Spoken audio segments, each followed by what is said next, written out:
Melusines are beautiful creatures. They are the pride of Fontaine. Be sure to befriend them and cause them no harm.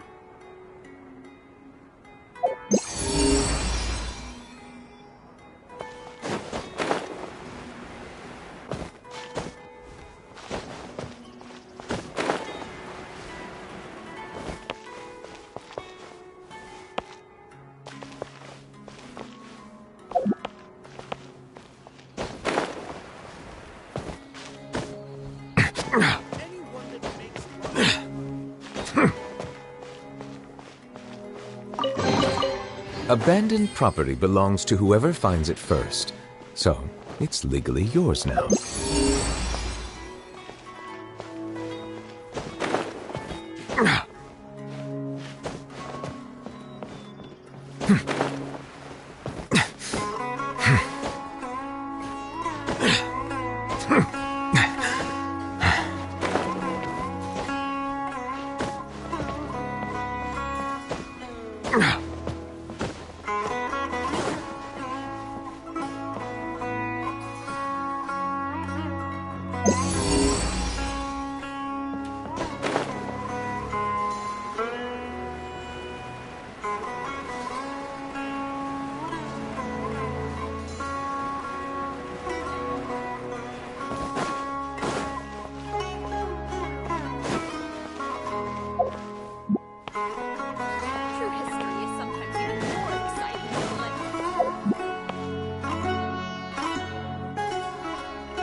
Abandoned property belongs to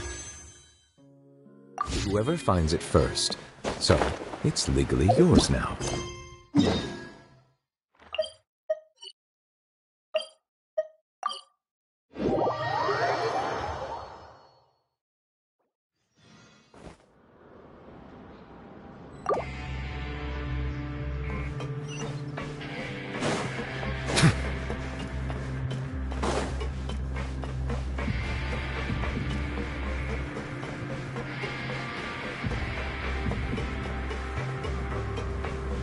Now that I think about it, I can leave this...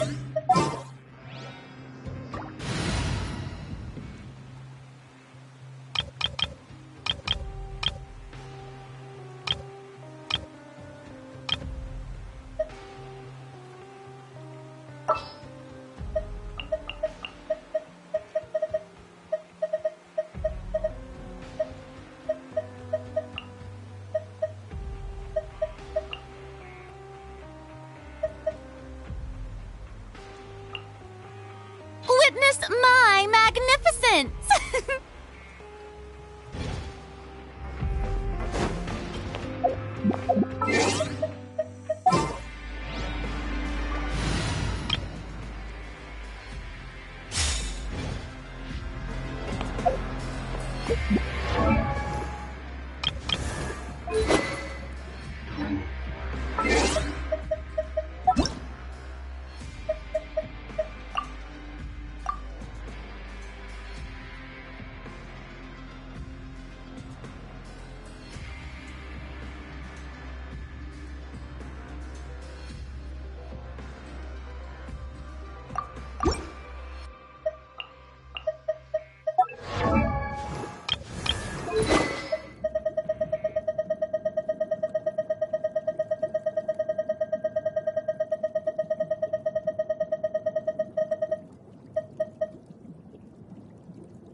rest here for— Oh, and would anyone like anything to drink?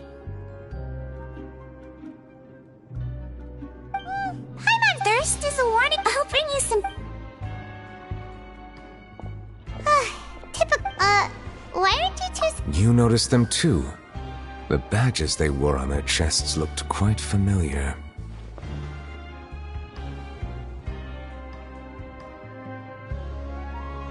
Familiar? Paimon didn't even realize they were wearing them. But if both of you say so, let's go ask them about it. That's not a bad idea. I will stay here and wait for news from you.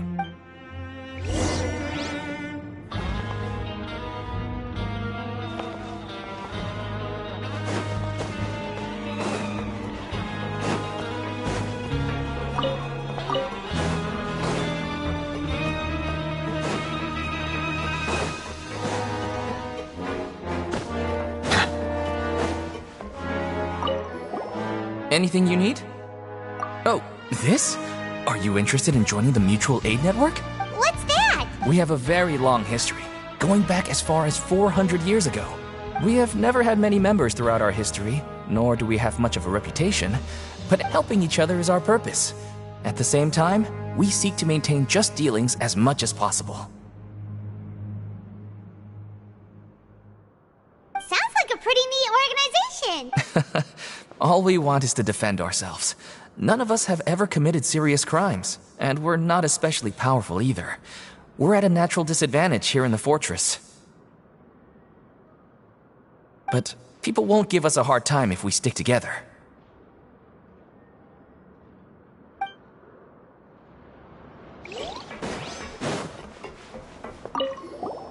Interested in joining the Mutual? If you'd like to learn more, here's a slogan may have evolved. Here, this book.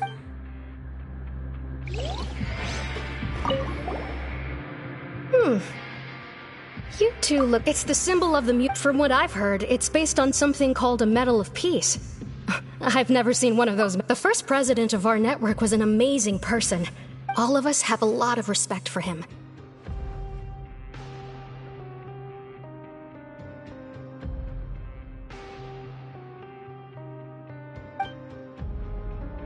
We should have gathered enough information. Let's head back and talk to Neverlet.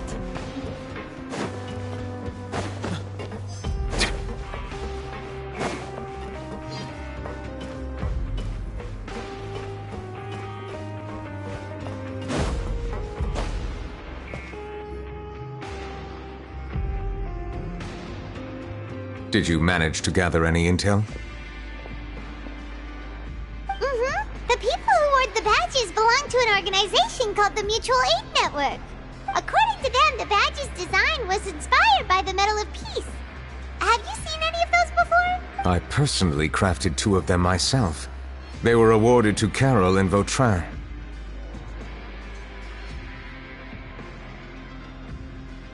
Carol's medal was destroyed in a fire. The only one that remained should belong to Vautrin. Oh, so the network was inspired by— Monsieur Neverlet, His Grace has requested your presence in his office. He's found Dominico. All right. Let us talk to him first and get to the bottom of this situation.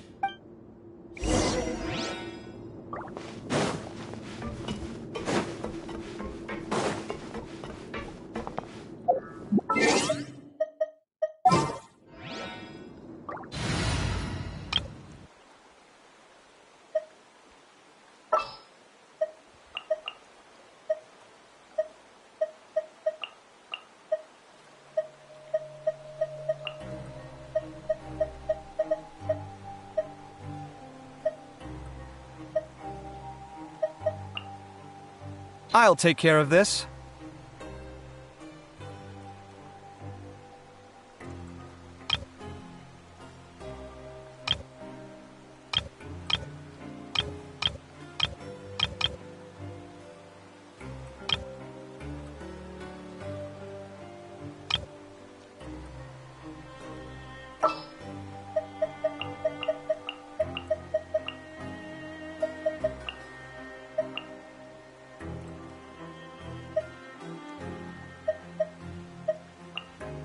Sure.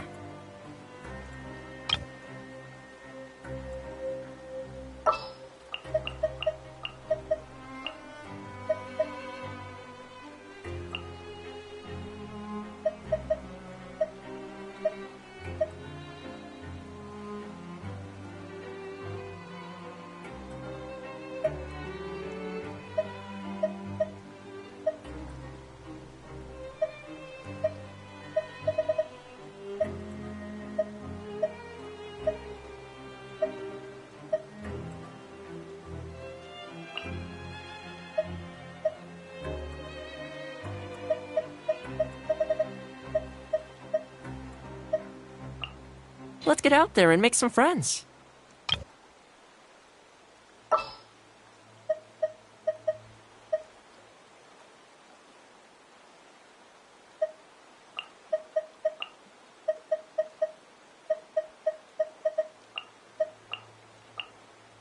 Come on, don't keep me waiting.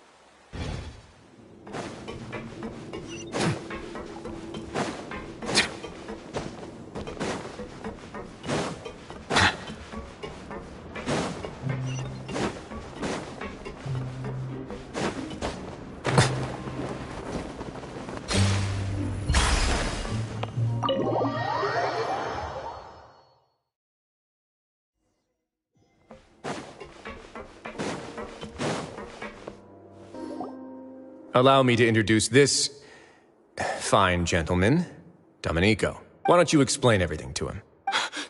Neuvillette? What do you want? What are you gonna do, kill me?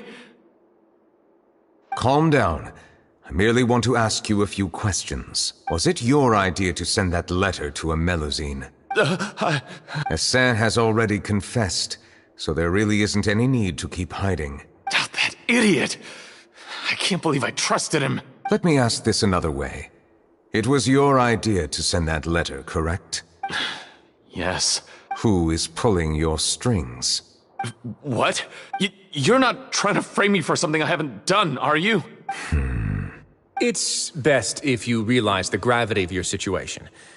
The Chief Justice of Fontaine has been personally investigating your case. I assume your previous attempt to incite unrest at the Fortress of Meripede has something to do with this as well. I admit I acted on impulse. I'll tell you the truth. But before that, you must ensure my safety. I can do that. You see, we're all reasonable people here. I only intended to do some small business at first. Someone contacted me about delivering some goods and promised me a generous sum of more in return. After making a few trips, I was suddenly approached by the Marechaussee Phantom. They accused me of smuggling prohibited items, and I was put on trial. But I refused to accept any of that. The ignorant can be rightfully absolved from guilt, right? Well, I suspect that someone got me locked up here so they could get their hands on my goods. And then you decided to take revenge on the Melusines? Over that? My initial target was Neuvillette. Everyone in the Fortress of Meripede was declared guilty by him, after all. So they must more or less hold a grudge against him, right? If I could get them to strike back. But for some reason, no one wanted to team up with me. That mutual aid network in particular. What did those nobodies even gain from trying to challenge me? Seriously. In the end, I had to redirect my focus onto Melusines to salvage things. I recall that Chiara was the one who confiscated my goods for inspection. So I asked one of the more approachable guards to send a letter, claiming that I meant to contact my family. But the letter was in fact addressed to Essa. I requested that he write a threat letter to Chiara and force her to resign from the Marechaussee Phantom. Am I to assume that the claims you've made are your own thoughts? Have you been in contact with any suspicious people recently? No. Is it true that all members involved in the smuggling scandal have been caught? Yes. And that's all I know. Sigewinne, please take him back to the detention center. I'll deal with him later.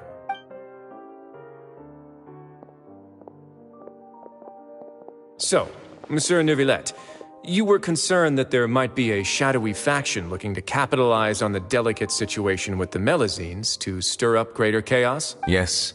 I experienced a similar incident in the past, so I had to be prepared for any possibility. And how long ago was this incident? More than 400 years. You might be overthinking this. Time can change a lot of things. Everything's different now. What do you mean? 400 years ago, you and the Melusines you brought to Fontaine were the outliers in society.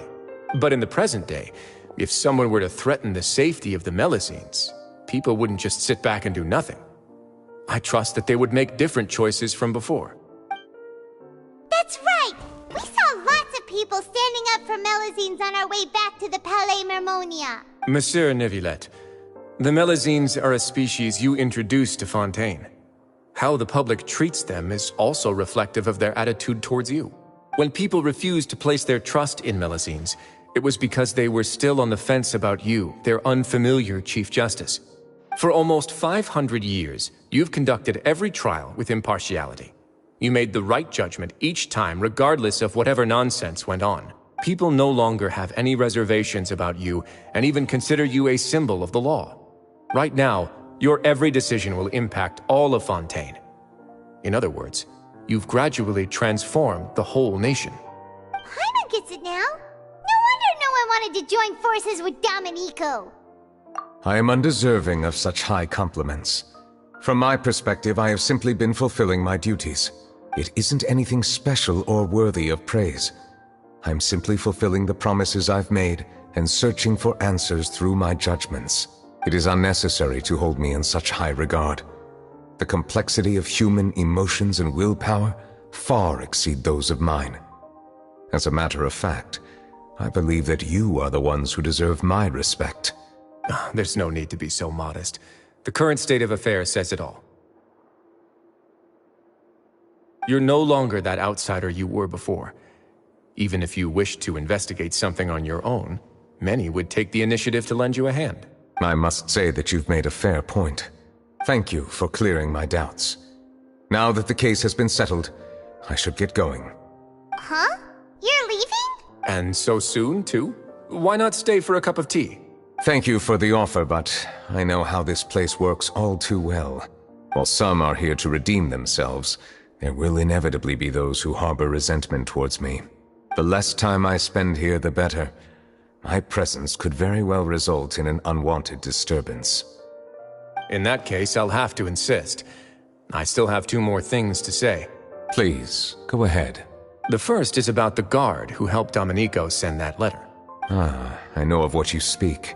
The guard was indeed deployed from the Palais Memornia's staff.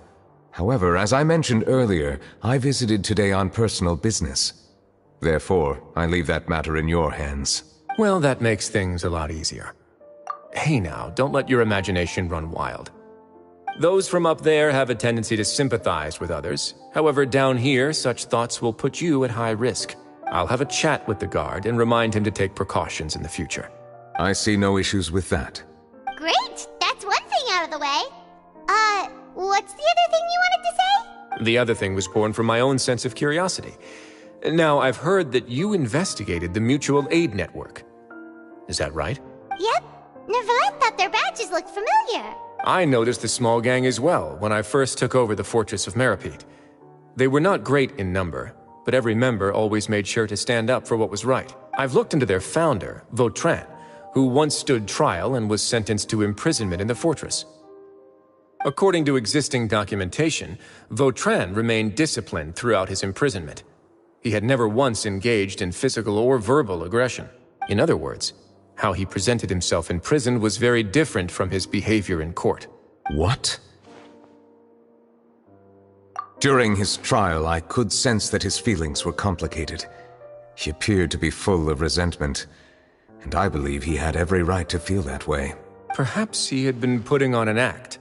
An act? Neuvillette and Vautrin had a close relationship as superior and subordinate. Vautrin must have known that the Chief Justice would make an impartial judgment. Thus, the more resentment he displayed, the clearer it would be to those present that you were upholding justice. And to those who had been sitting on the fence, Vautrin's act was a very meaningful one. That's all from me. Does anyone else have anything to say? Now's your chance. I don't have anything to say. Apart from expressing my gratitude, that is. Well then, let us head back. No need to see us off.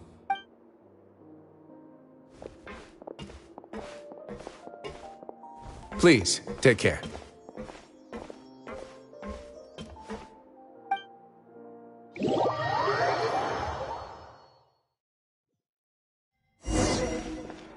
That trial is something I rarely bring up in conversation, but I have always felt deep regret for what happened to both Carol and Vautrin.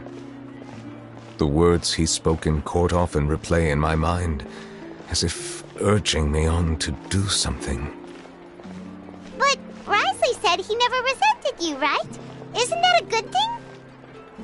I believe I now understand what he wanted to tell me. I feel conflicted about those words. How should I describe it? Surprise, relief, fear, and regret. But this blend of emotions has led me to finally understand some things. I would like to hear your thoughts, too. What do you think of me? Paimon agrees with everything Wriothesley said. As Chief Justice, every single one of your trials makes an impact on Fontaine. What do you think, Traveler? Hey, any comments? What I really think is... every trial you've ever judged has left its impression on you. And that's what makes you who you are today.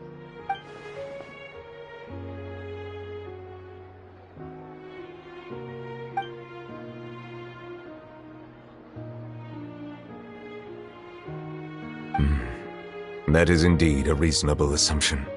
As I said, I find it difficult to express my emotions because I cannot fully understand myself. But I trust your judgment. Since some time ago, I have begun to notice the changes that have occurred upon my person. These changes were not due to any specific occurrence, but emerged as a result of time itself. I will try to contemplate this further. Thank you both. Oh, huh? It's raining! Oh no, Paimon forgot to bring an umbrella! Come on, let's hurry before it rains harder!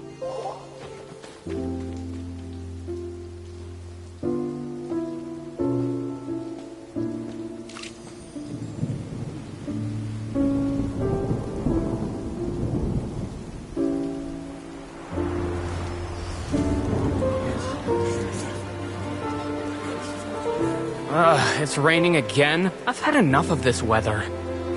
There go my travel plans. Did you read the news this morning? Quick, put away everything on the clothesline. When is this rain going to stop? Hydro Dragon, don't cry!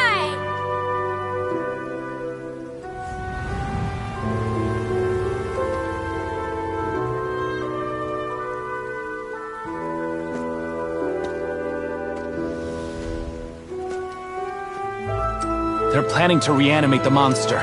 We have to report this to the Chief Justice.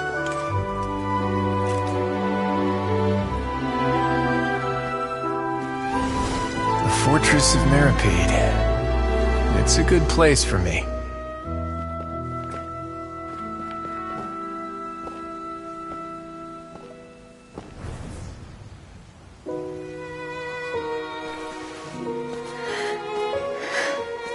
He owes me so many answers.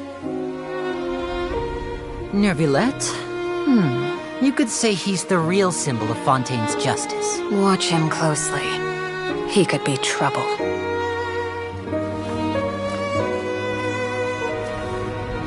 How can two completely different species possibly coexist? Who's been threatening Melusines? Show yourself!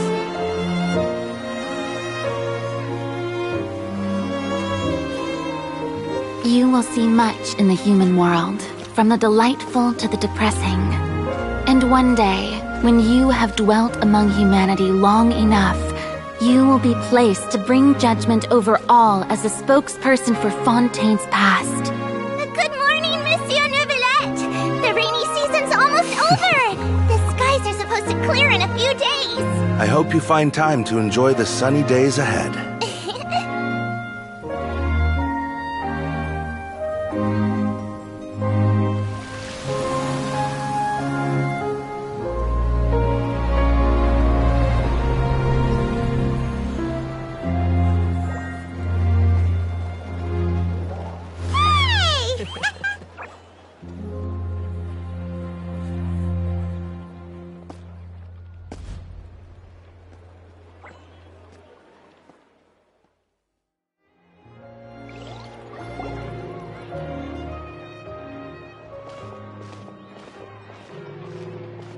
Is the matter resolved?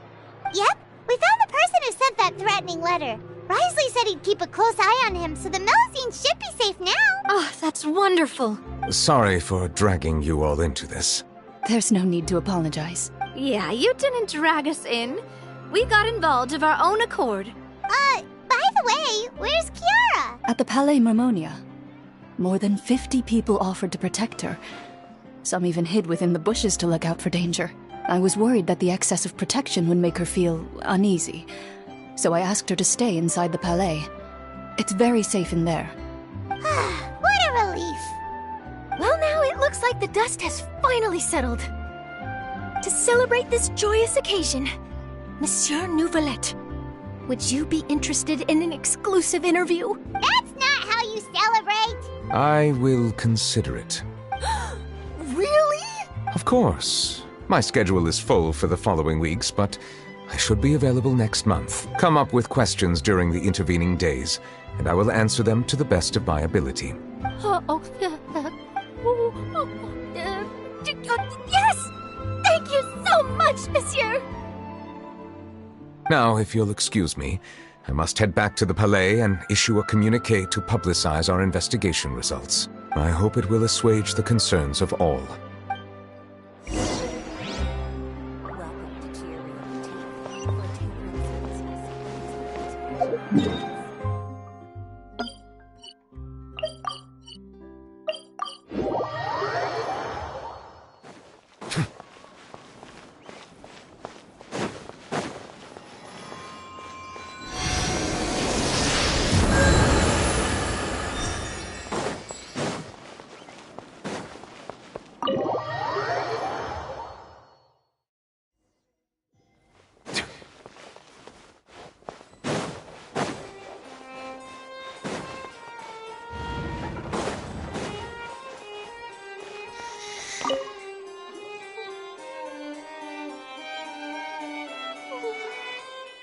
Kiara?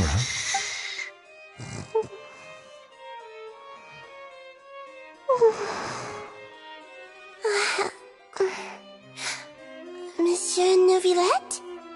Sorry, I accidentally fell asleep. It's quite all right. I'm here to tell you that we have caught the sender of that threatening letter. You're safe now. Thank you, Monsieur. And thank you too, Traveler and Big Sis Paimon. Everyone's been so nice to me, so I've always felt really safe. Do you remember Domenico? He was the sender of that letter. Let me think. I can't remember.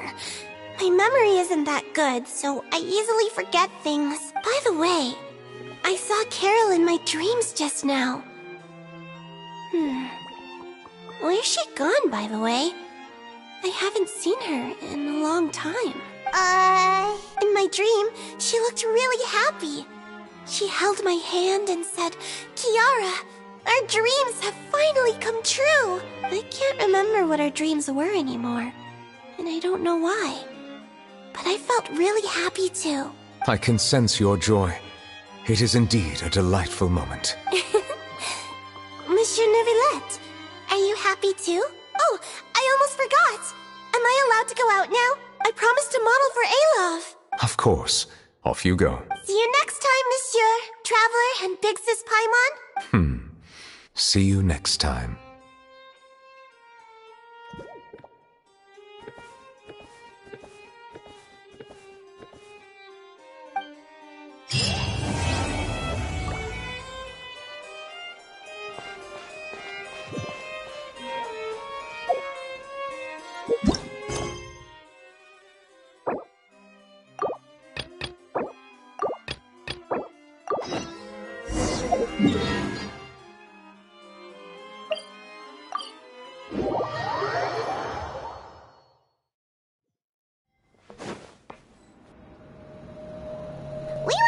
Fortress of Meripede would be super scary, but looking back on it, it really wasn't that bad at all. You've got a set schedule, guaranteed food and board, and you can even buy all kinds of stuff with credit coupons. It's really no surprise that many people don't even want to leave. Oh, you mean Risley? He's definitely a pretty impressive leader. While he does look kind of intimidating, he's actually pretty easy to talk to once you've had a conversation or two with him. Paimon wonders how he's like with the people here. Do they also get the same guy we do, or is he a lot harsher with the bad guys? Yeah, he must be doing something right to maintain order here, while not making everything feel super oppressive. Excuse me, did I hear someone there? Could you please do me a favor? Huh? Paimon could have sworn she just heard something. Excuse me, is someone passing by? Could you do me a favor, please?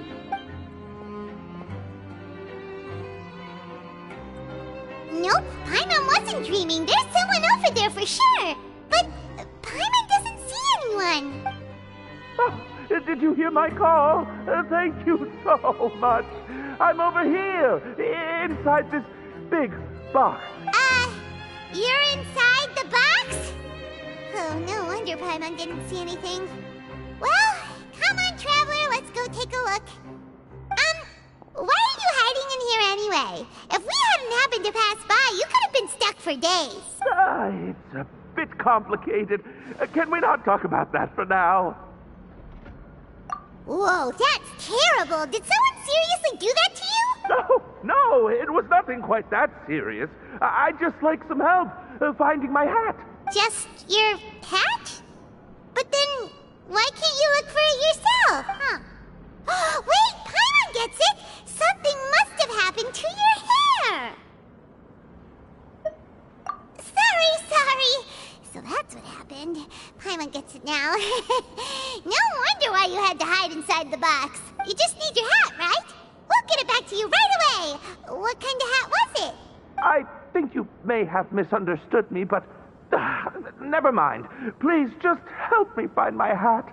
It's a soft and brown hat with a bit of a brim. Nothing fancy. I think I probably lost it near the entrance elevator.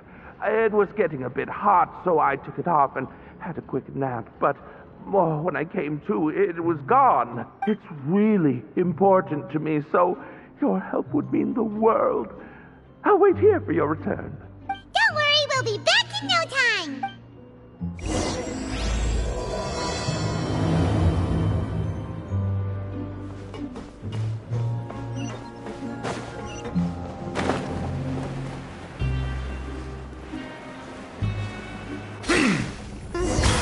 Paimon doesn't see anything here.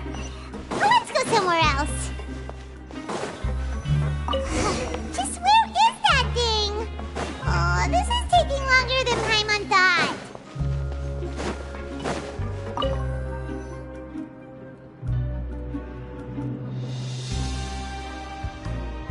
Nothing in the water either.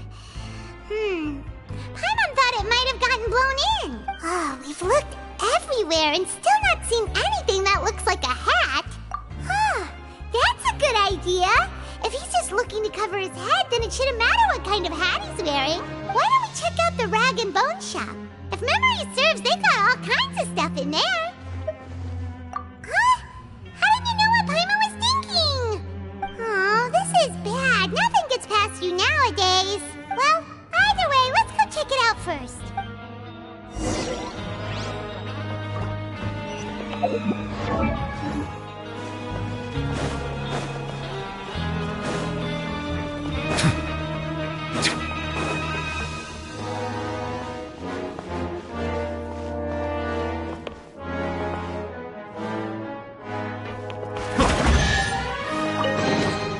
Is it what you wish to find? Hopefully the excitement of opening a treasure chest has at least made me... Paimon doesn't remember you being the boss. Well, I'm just standing in for Mr. Alvar while he's off restocking the shop. Now just wait a sec. A blonde foreigner, dressed all in white, accompanied by a glaze-covered flying chunk of gingerbread.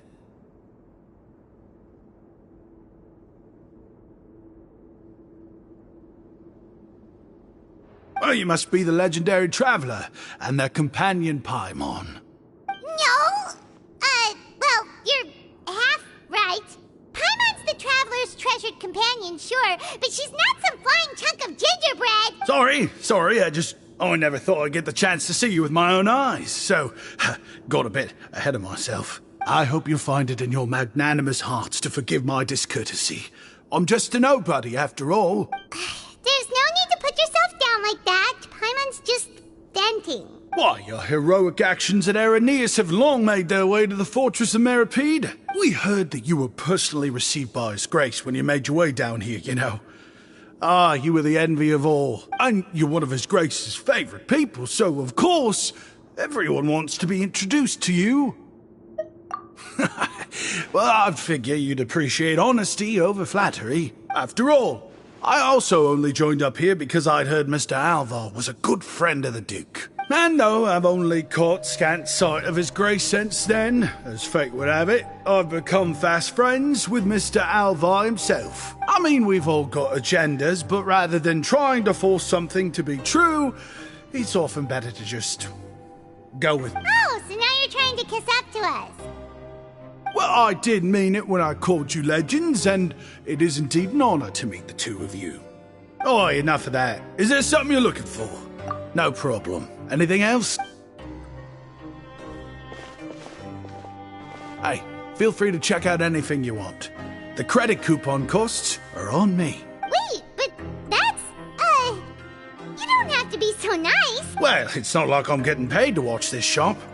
Instead of more coupons, Mr. Alvar usually lets me just take my pick of our goods. Life's been pretty good recently, so I might as well just waive your bill. Never hurts to make some friends. All right, Paimon will take a look. Are you sure you don't want more?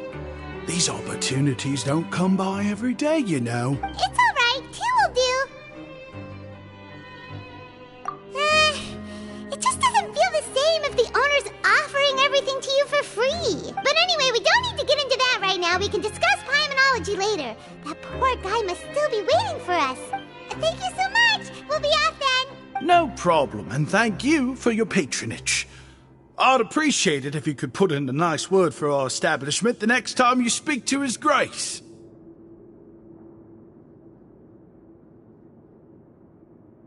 That's a real sneaky way of getting good reviews.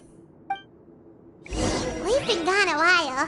Paimon hopes that guy in the box hasn't passed out from lack of air.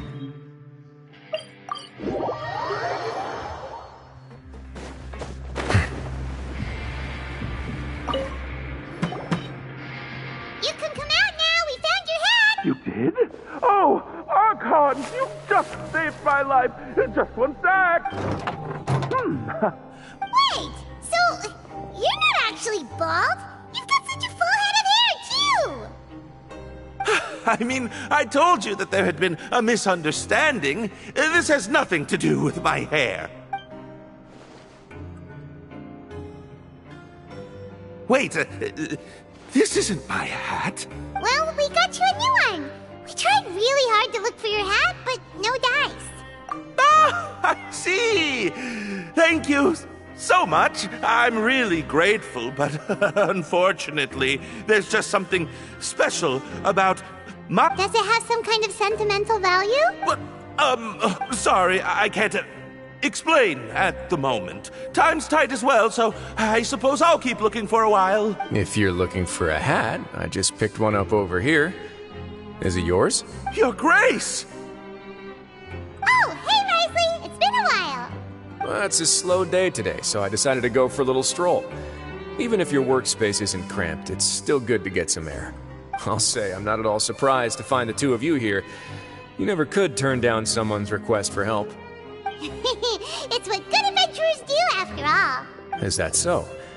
Maybe I should consider asking the Adventurers Guild to open a branch here. As I recall, these hats are very important to members of the Beret Society. Best you avoid misplacing it again, You might not have the same luck next time. Understood. Thank you so much, Your Grace. Then I'll be off. I'll get going now. What a strange guy. Why did he care so much about his hat? Oh, and has he done something wrong? When he saw you, it was as if he'd seen a ghost. Oh, not at all. In fact, members of the Beret Society are model prisoners. They work hard and never get into trouble. They've saved me a lot of work, in fact.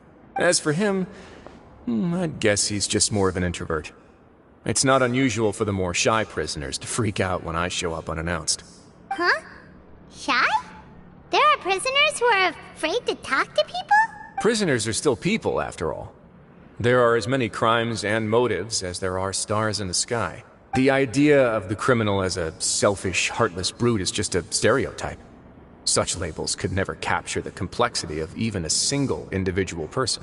What kind of a person a prisoner may be and why they've committed a crime, we'd never know these things if they don't share their story with us. Huh. You've got a point. Anyway, it's all good as long as it makes sense to you. Although most of the societies here will just turn individual brawls into mass ones, the Beret Society does appear to be an exception, and it's instead trying to experiment with some novel and interesting things. If you have some time, why don't we grab something at the Coupon Cafeteria? It'll give us time to catch up, too. And if you're still interested in the Berets after that, I can take you to their usual gathering place as well. Paimon's not the biggest fan of that cafeteria, but if we're gonna catch up... All right then, please follow me.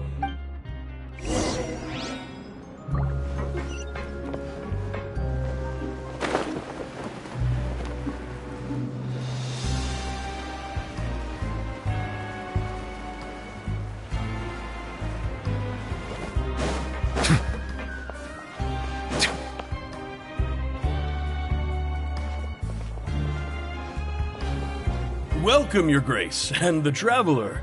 Would you like 3 orders of today's welfare meal? Unfortunately, we weren't informed of your visit in advance, so we didn't prepare any super deluxe welfare meals today. I'll pass on the food, then. What about you? Then Paimon will also pass. Paimon will save her stomach for something better. What a pity. It would seem that none of us can properly appreciate your skills, Walsey. Then I must beg Your Grace to find me some more ingredients, so I can come up with some more welfare meal recipes. If you're not in the mood to eat, I can get you some drinks. We just got some great shipments in from above. Yes, please? Huh. Paimon didn't know you could get non-welfare stuff at this place. It's not for everyone. Think of it as a special treat for VIPs. Oh, now that's what Paimon likes to hear. In that case, 2 bottles of the drink for Paimon, please. 2 bottles coming right up.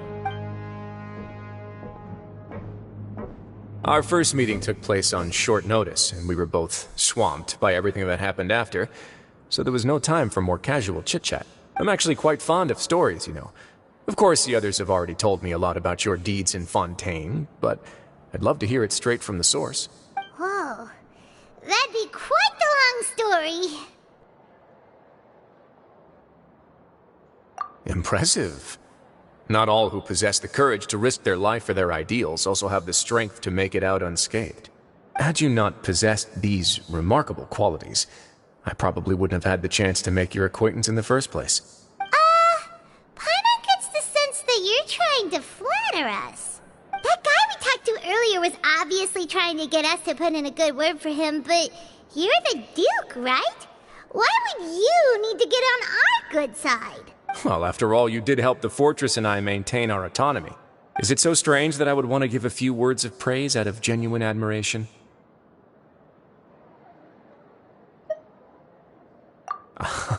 So this is a matter of trust. Which is unfortunate, since I don't have nearly as interesting of a story to offer about myself. I was convicted and sent here at an early age. I only became the top dog after spending a long time figuring out its inner workings. Power and control come in many forms, some fair and ethical, others less so. And since we're all sinners here, the victor calls the shots, no matter how they manage to get to the top. So, what do you think? Didn't put you much more at ease, now did it? Kinda. You're really different from most of the people we've met so far. I'm perfectly aware of that too, but even so, that doesn't make me think any less of you. I would very much like to maintain friendly relations with you two. Your Grace, after following your instructions, we were able to find a box of undeclared contraband in the latest shipment of cargo. They were extremely well hidden, and we've confirmed that the senders have been using this method to smuggle goods for a while. We're trying to trace the goods to their source. Got it. Leave the box here and contact me immediately if you make any progress. You're dismissed. Yes, Your Grace. Sorry, I'd almost completely forgotten about this. She mentioned something something about contraband. Are they, like, dangerous goods? Not necessarily. The term is just applied to things people want to bring in on the sly. Many people here are experts at pulling rabbits out of the most ordinary hats, so we have to examine everything carefully. Now, what do we have here? It's more or less what I expected. Whoa, this is certainly a box of curiosities. Mora, snacks, yarn, balls, ropes, mechanical parts, and even a gem! Wait, if you've confiscated this entire box, then does that mean all of this belongs to you now? Yep. We can't just send them back up now, can we? What? But that's just insane profit! Traveler, why don't you become a duke as well? It's only been a couple minutes since we agreed to continue friendly relations with each other, and you're already planning to overthrow me? Jokes aside, I didn't know you'd be so interested in this box. How about this then? You can pick anything you want from it. Consider it a gift from me. Really? You'll let Paimon pick anything? No takebacks. Paimon will have you know that she's got a real good eye for treasure. I never joke about things like this. Alright, Paimon's gonna have a look. Paimon wants this one. This dark, sparkly gem. You just know it must be worth a ton of Mora. Actually, never mind. Paimon doesn't want this gem anymore. Can Paimon pick something else instead? There's something weird about this gem.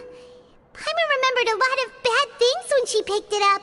Paimon couldn't even tune them out. It's as if the gem was just drawing them out of Paimon's brain.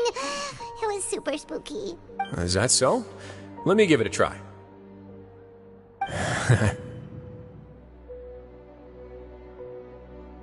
Paimon's right. I too experienced some unpleasant flashbacks. Are you sure? I wouldn't exactly call it fun. Fair enough. Go ahead. I don't think it'll have a permanent effect.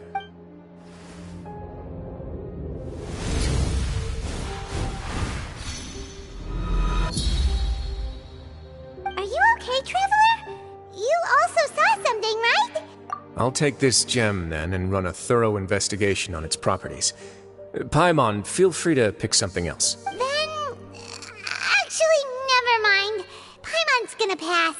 Paimon was thinking about one of the snacks, but who knows if it'll also make Paimon sick. You do have a point. In that case, we should destroy the entire box and all of its contents. Seems like we're almost done with our drinks, too. Let's go check out the Society's gathering place, then. I can introduce you, and we can also continue our conversation while we're at it.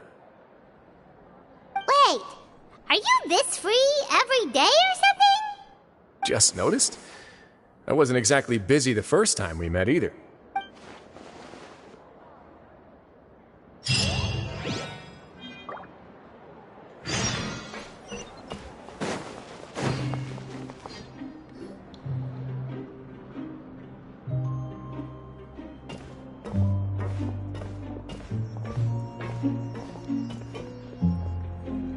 We are honored by your visit, Your Grace. All of us at the Society have been waiting for your arrival. Are these your two guests? Let me introduce you to them. Traveler, this is Dugier, the head of the Beret Society. This is their gathering place. Members can find all sorts of drinks and snacks here, as well as a large variety of books and other resources. Every once in a while, the Society will also host activities and seminars, which are always well attended. You flatter me, Your Grace. All we did was set up an organization in the same way as you would in the world above. It's so easy to feel lonely and helpless when you arrive here for the first time. I remember that feeling all too well. None of us knew anything about this place then, after all. But that's when the thought came to me. If we could help everyone turn over a new leaf, they would no longer have to lead such gloomy existences.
Thus, it was with your help that I founded the Beret Society.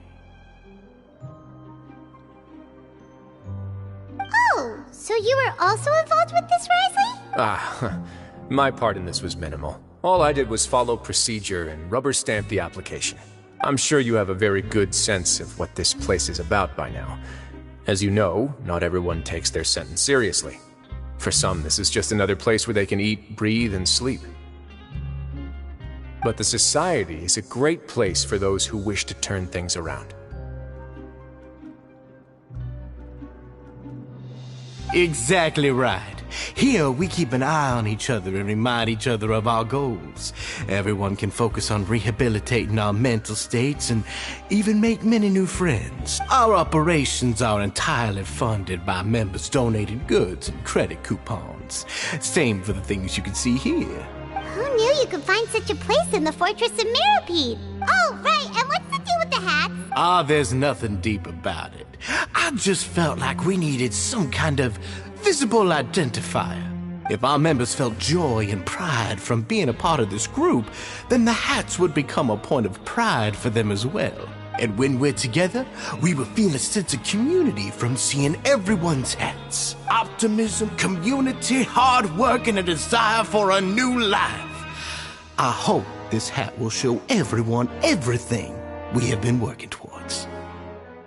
In other words, that hat has come to represent something like a model citizen, which also helps them recruit new members. Once again, you are exactly right, Your Grace. That's a part of our goal as well. Let's take a little old seat over here. There's no need for us to stand. I'll ask the members to get us some drinks. Please wait here just one moment. Feel free to look around too if you want to learn more about us. Oh, right. What happened to your slow day, Risley? Seems like I shouldn't underestimate an adventurer's keen sense of observation. I'll bear that in mind the next time I need to do something low-key. Kidding, of course. We're just discussing some small matters. It shouldn't take long. We've also already gone over the organization's vision. Instead of listening to me try to explain some more, maybe it'd be better if you took a look around for yourself. Why does Paimon feel like he didn't answer the question at all? Well, we're already here, aren't we? Yeah, they're supposed to be like the model prisoners, right? So this is what their spot looks like.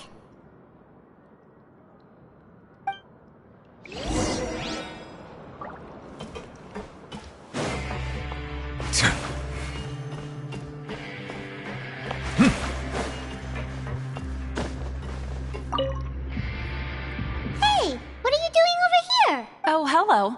You are guests of the Duke, are you not? I'm organizing the bookshelves. Want to take a look? We've got some classics, as well as a few books that the members published themselves. Yeah, most of them are writing diaries or autobiographies on their time in the organization. Some quit drinking. Some learned to tailor. Some became real good at calligraphy. And even I've learned to use a camera. We find it kind of funny. You see, had we managed to stay above ground, none of us would have ever had the time to learn any of those skills.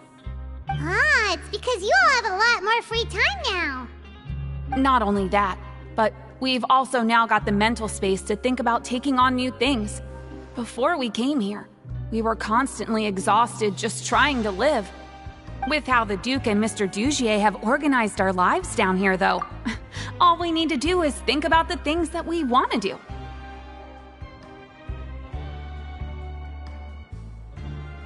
You never know what you may be good at until you give it a try. And while you're here, no matter what you do, you won't get judged for it. After all, there's no need to conform to societal expectations when you're already in jail. So this is something like a safe space. Yeah, that's exactly right. After all, not everyone is good at fighting, or have the physical strength to do hard labor. The society is exactly what some of us need. And that's it. I just finished organizing this shelf as well, so feel free to check it out if you want.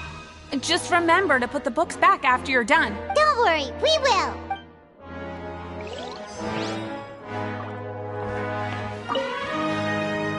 Welcome to our gathering place. Is there anything you'd like me to explain to you? Oh, it's okay. We're just taking a look around.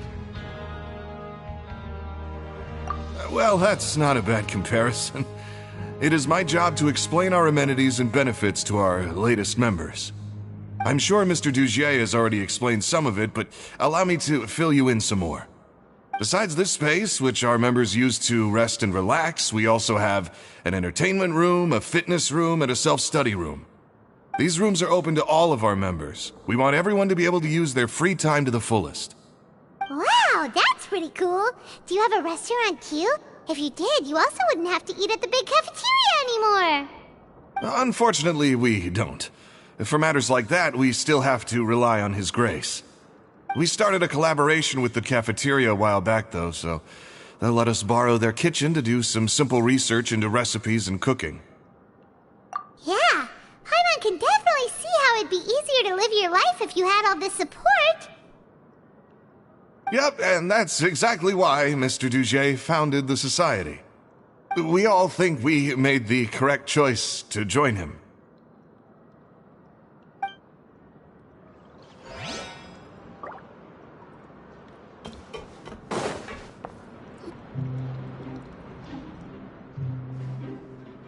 Hey, you there, newbie! Hello? Are you talking to Paimon? Yep, I'm talking to you. Now, why don't you follow my lead and take a deep breath before letting everything out like this? Ha!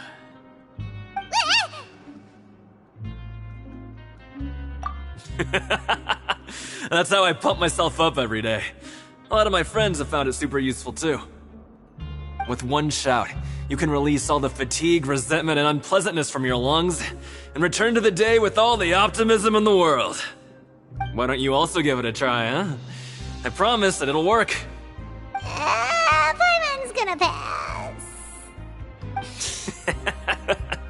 Feeling shy? That's alright. As long as you remember this trick, it'll come in handy one day. Just remember to take a deep breath and let it all out if you find yourself at your wit's end.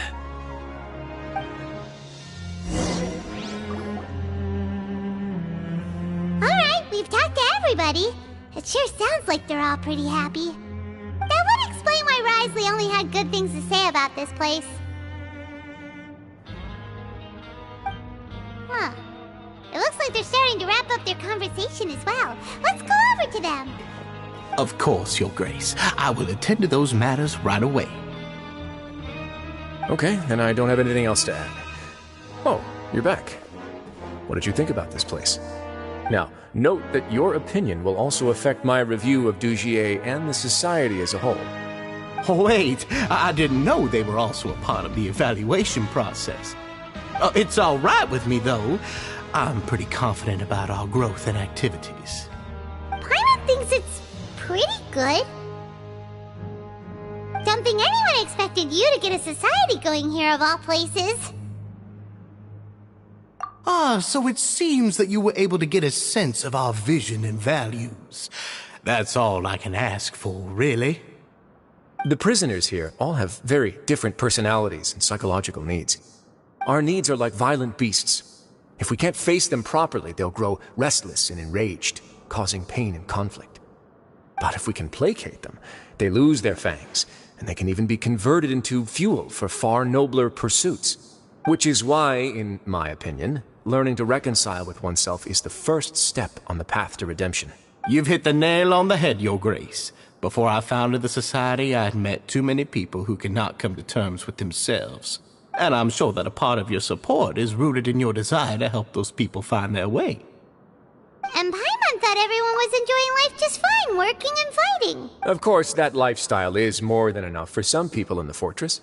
For others, though, they would just be useless distractions. Speaking of fighting, I'm not sure if you knew this, but even His Grace sometimes fights in the ring. What? You fight in the ring too? Wearing those high-tech boxing gloves of yours? Oh, I almost never need them.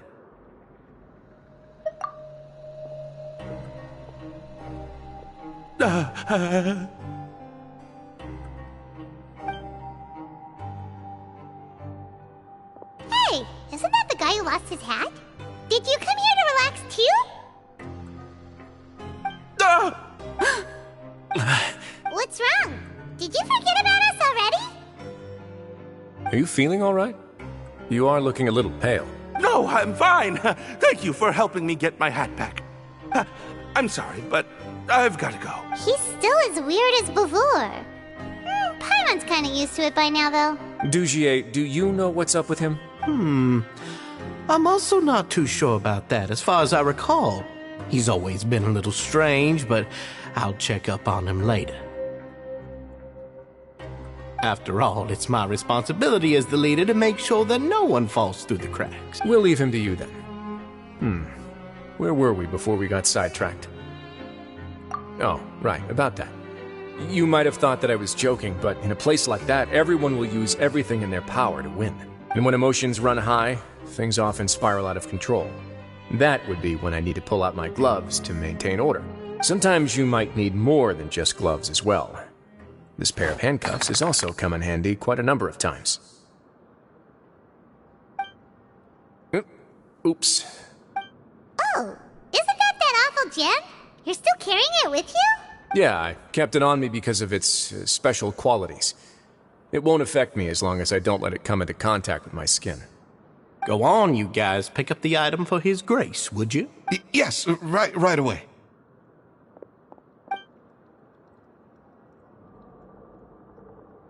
That gem shines with quite the dazzling light. I hope it hasn't been damaged. Your Grace, please let me know if there's something wrong with it now. It still looks good to me. Say, Dugier, have you ever seen a gem like this? Never, Your Grace. Don't think I've ever been rich enough to afford this kind of a thing. I guess that's fair. We've already gone over most of the things that I wanted to talk about, so let's wrap up for the day. The Traveler also has some other plans, after all. Got it, Your Grace. Take care, everyone. I'll take you to the exit.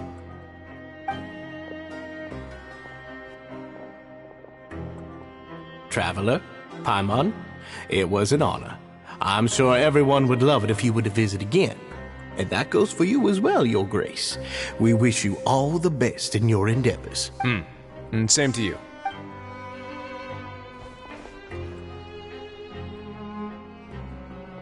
Paimon doesn't think we made any plans for the rest of the day. Why did you lie to him? Well, what's your opinion of the society now that...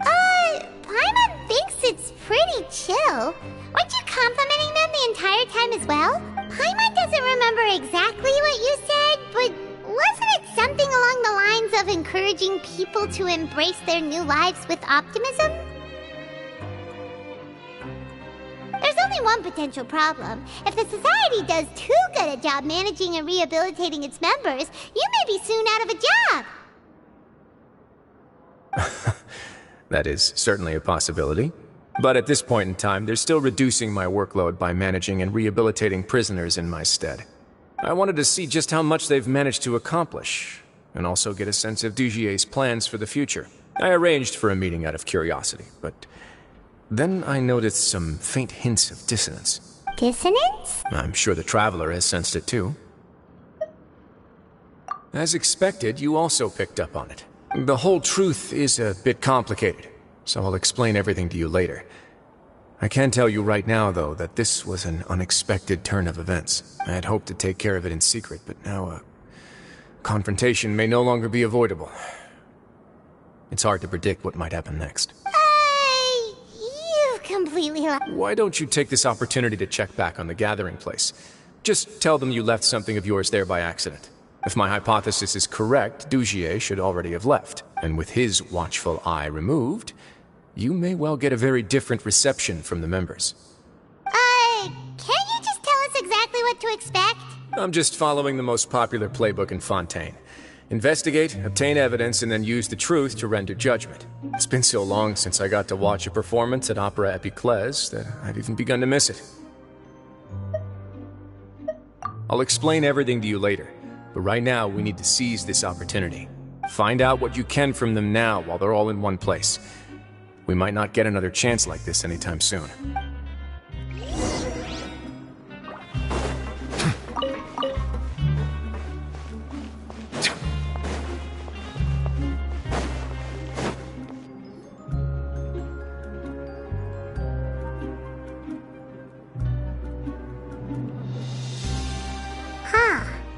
It's just as Risley said. Seems like Dugier is no longer here. You said you felt there was something off about this place, right? So let's see if we can feel something out. Paimon will do her best to help.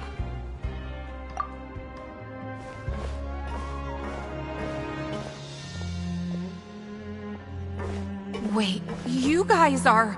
We're really sorry. We just realized that we lost something, and we figured we might have left it here by accident. We'll be on our way as soon as we find it. Oh, okay.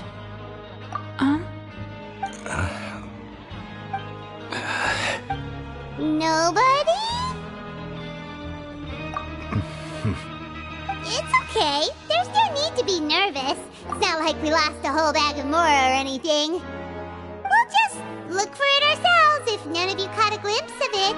We're not gonna tell Risley anything, don't worry.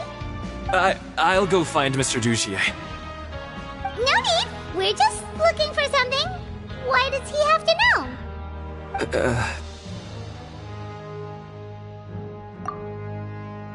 We can look around for it, yeah?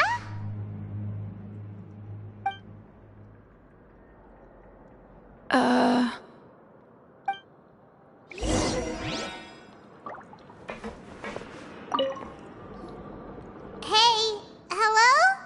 Anyone home? Hello? How can I help you? The Beret Society offers a variety of resources and benefits to its members, and, I mean, you've already heard my spiel. I don't know anything beyond what I've already told you. You don't know anything? Sorry, that's not what I meant. It's just... there's nothing more I can tell you.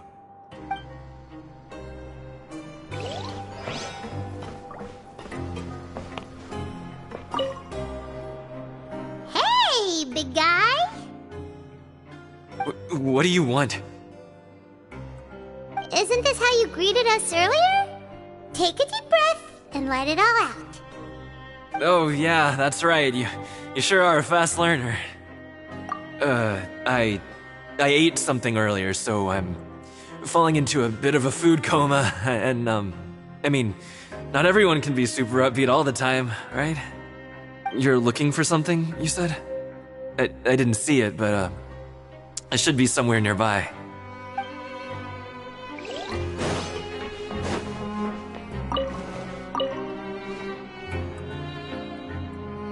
Are you still organizing the bookshelves? Yeah, and... I'm sorry. But you can't check out the books right now. We weren't thinking about that to begin with, but weren't you super friendly just a moment ago? Sorry. Okay, Paimon sees what you meant now. Seems like they really don't want to talk to us, so let's just head back.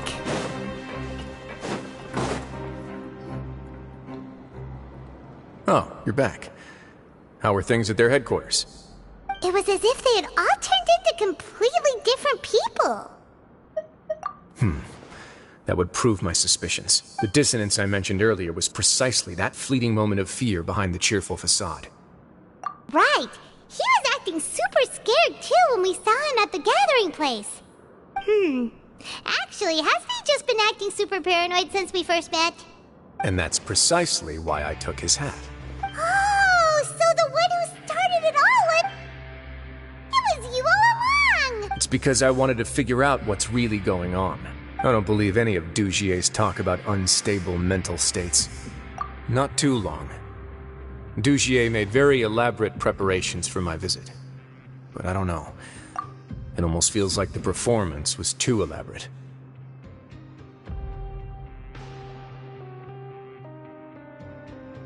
Okay, but if you think something's wrong, why don't you just take the whole society into custody? Aren't you the Duke? You can do whatever you want in this place. Well, maybe you're actually a better fit for the position than I am. Just give me the word and I'll hand you the cuffs. In all seriousness, however, cuffs and the like should be used sparingly. They're mostly for show. Everything I do is on display. The way people see me act determines the kind of world I can create down here.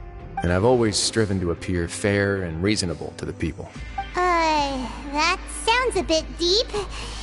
Yeah, you've hit the nail on the head. I have to lead by example if I want to maintain expectations of justice and order. And that's why even though Dugier had already let a few things slip, I didn't want to turn on him without irrefutable evidence. Alright, so you're saying Dugier has figured out some way to control the members of his society, and even though the members are acting all optimistic and motivated, it's all just a show. Indeed. He certainly seems to be using some coercive methods to turn his members into the most upbeat and motivated group of people you've ever seen. And that won't turn out well in the long run. I have some faith, though, that some of the members understood the hint I gave during our visit. The line has been set, and it's quite likely that a fish will bite. Fish? Let's give them some time. My guards will need it to finish their investigation, too. You can find me in my office when the time comes. Hey! Don't just leave before you've explained everything to Paimon!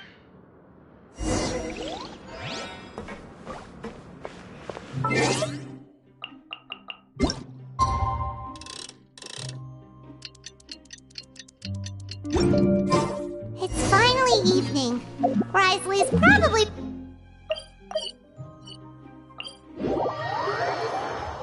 Paimon has no idea what that guy's thinking. Let's just go find him and ask him what he's really up to.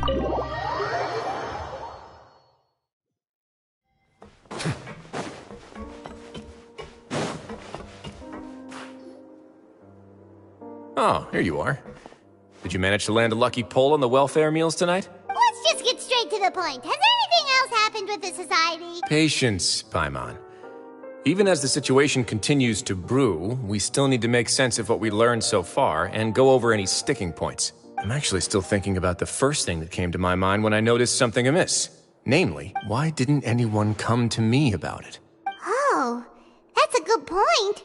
Could whatever they're afraid of be so powerful that even you won't be able to do anything about it? But even if such a thing existed, how could they be so sure without checking with me first? It'd be one thing if it was just one or two people, but it seems like everyone's convinced that I won't be able to help. Which leads me to believe that it's more likely that they think I just wouldn't care to help them. Yes, something like that. Dugier must have told them something to make them think I won't take their side, so it became imperative for me to refute that and prove my true stance. Of course, I had originally planned to do this in a more covert way, but I had to improvise when you identified the guy who'd lost his hat with everyone present. There was no way to keep our investigation a secret after that. That makes sense. Wait, then does that mean it was all Paimon's fault? The last thing that guy wanted was for Dugier to find out that he'd lost it. He would have never brought the matter up on his own. But now, not only has Dugier found out that he'd lost his hat, he's also realized that we were the ones who found it. That likely set his internal alarms off all at once. Yes, that's the conclusion I came to as well. It's the only thing that could explain the fear. If we didn't act right then and there, Dugier would probably come up with some other way to hide the truth and we'd be back to square one. So after giving the matter some thought, I tossed that black gem onto the ground. I must say, I was pretty satisfied with the results. Ah, so you did that on purpose? Yes, that's right. Of course, that box was discovered as part of our investigation of the society from the very beginning. I had no way to know if any of the members had actually seen the gem before, but since I had to do something, I decided to gamble. Right. And I said back there that I had no idea what the gem represented. That should have been enough to let people know that it's still early days for my investigation. And since I was traveling with you, heroes who have never turned a blind eye to evil and injustice, they would also understand that we're here to help, rather than to tolerate or uphold the status quo. You used us as a part of your plan too! My apologies. There was no time and quite a lot to explain, so I figured it might be easier to just let you see a few things for yourselves. But I can assure you that I've now told you everything there is to know. Of course, you're under no obligation, but I would really appreciate it if you could continue to lend me your support and help me figure out the true secret behind the society. Would you be willing to lend me your support? But Paimon's still mad at you! You have my thanks. Now, there are still two outstanding matters in our investigation. The first is the secret of the hats. I've examined one before. There was nothing suspicious about the item itself. The other is the true purpose of the Black Gem. We haven't been able to get anything out of anyone with actual knowledge of it. It's my hope that a brave fish will take my bait and venture outside of their dark and murky pool. I'll put some music on while we wait.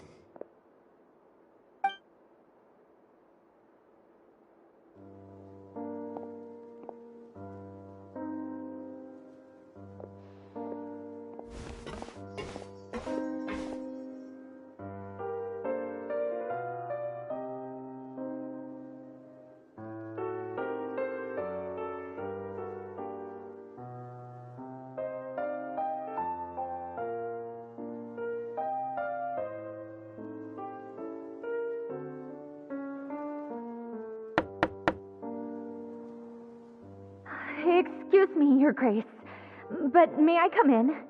I'm afraid that someone's been following me. Please, do.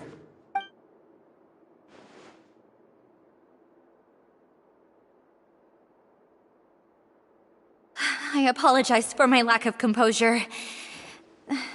These two are the guests that came with you to our gathering place, correct? Yes, my lover Fasol told me all about you. Please, help us, Your Grace. He's in great danger right now. Slow down, take a deep breath, and start from the top. What happened at the Society? I'm sorry, Your Grace.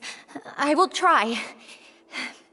I think I should start from when you saw Fasol last. You mean when we saw him at the gathering place? Yes, he fled immediately, but many members are hot on his heels. Thankfully, he still managed to meet up with me and explain everything that had happened. Now that he's lost Dugier's trust, what awaits him is agonizing censure. Censure? Censure is Dugier's method of establishing control, as well as the thing we all fear the most. Rather than listening to me explain what it is, Your Grace, please, just let me show it to you.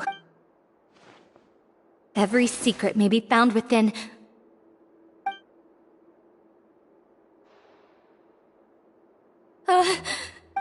Here you are. I was wondering where you had run off to in such a hurry. Please excuse us, Your Grace. It was never our intention to disturb you like this. You see, Avisa's mental state has been rather unstable ever since she arrived at the fortress. She rambles often, has hallucinations. It may be best to dismiss her babbling as random gibberish. I don't recall hearing a knock or giving permission for you to come in. Oh, my apologies. I merely did not wish for Your Grace to be alarmed. Had I not been so focused on recovering her, I would have followed all the rules of etiquette to the letter. So please forgive my discourtesy. Like we believe you. Please, there's no need to be upset. It's only natural to want to side with the poor sick girl, but I know His Grace to be a reasonable man. Well then, what if the reasonable man wants to hear the lunatic out? That would be perfectly fine with me. Oh, and just so you know, we've also found the missing Mr. Fasol. I had no idea why he was so upset about losing his hat, really. Thankfully, he has already returned to his senses. We've brought him back to our place, so there's no need to worry. I'm sorry, Your Grace. I don't have anything more to say. This is what you're afraid of, correct? You can tell me everything. I'll do all I can for you. I've never seen that thing in my life. Your Grace, I don't think there's anything else she would like to say. Pressuring her will not get you anywhere. It's all right, Avise. As long as you tell me what it is that you're terrified of, no matter what it is, it will no longer be able to hurt you. I swear this on my name and honor as the Duke. Your Grace! Forget it. I'll keep my mouth shut. I've already said everything I could say about the matter. I'm sorry, Your Grace, but I really don't have anything more to say. Please, don't press me further. But why? In that case, Avise and I will be off. Once again, please accept my apologies for disturbing your peaceful evening, Your Grace. Miss Avise, please show me your head. That is an order.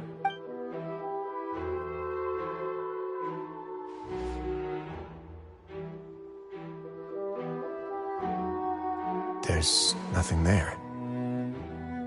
Your Grace, I know you have long tired of my words, but please believe me when I say you've merely let your worries get to your head. The Society has never caused trouble for you or any of the guards of the fortress. We've spent all of our time working hard and trying to lead better lives. Why are you doing everything in your power to prove our guilt? What's wrong with the current state of affairs?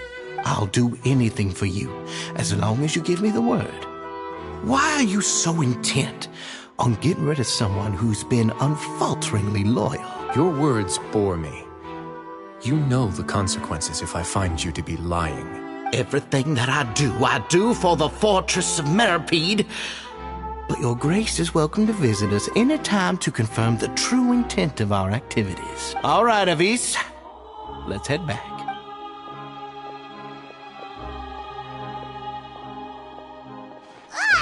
Just what's up with that guy?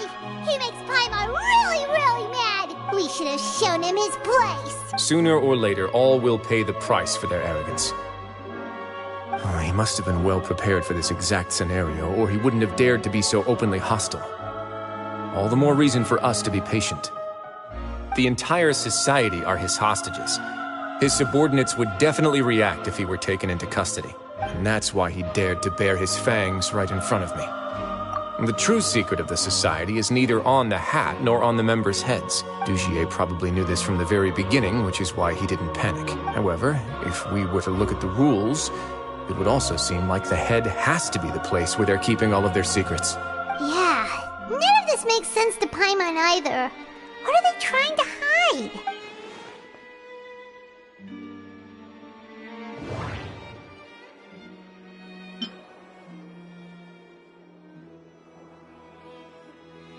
The hats are definitely being used to hide a secret. But there's nothing wrong with the hat. But if there's nothing on her head, why did Avis feel the need to remove her hat?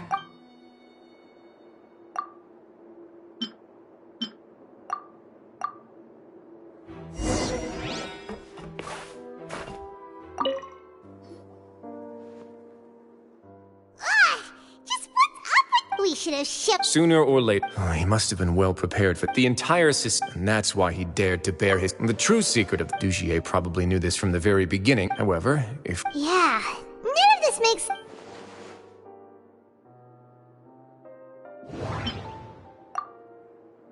I can't seem to make a connection here.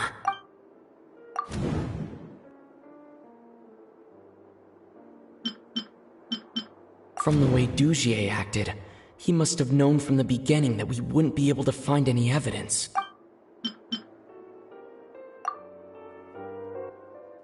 I have an idea, but...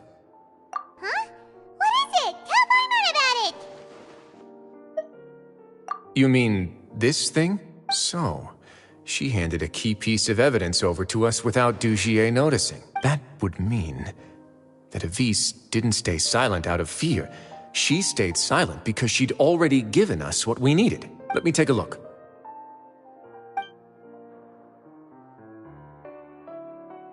I managed to remove this from the hair clip. It's long, slender, and conical. It's hollow on the inside, and looks something like a cross between a nail and a thorn. Paimon's last again. Let's see. What if we do this? Hey, what are you doing? Wait. Some kind of dark liquid is leaking out of the gem. And some of it has been absorbed by this thorny-looking thing. You've probably heard before that water is filled with the strongest emotions of humanity. With that in mind, this liquid is probably a highly concentrated solution of fear. Oh, so that's why even touching it will make you remember unpleasant things. Dugier would be able to censure others. I can only imagine how it would feel to have this directly injected into your brain. The moment it hits you would be like being flooded with all the terrors you've ever experienced in your life. Agony, desolation, and an overwhelming sense of despair. No wonder they're all so terrified of it. So, was the hat meant to cover up their wounds? That might not even be all. Let's go get them right away. We can't let Dugier escape with all of the evidence.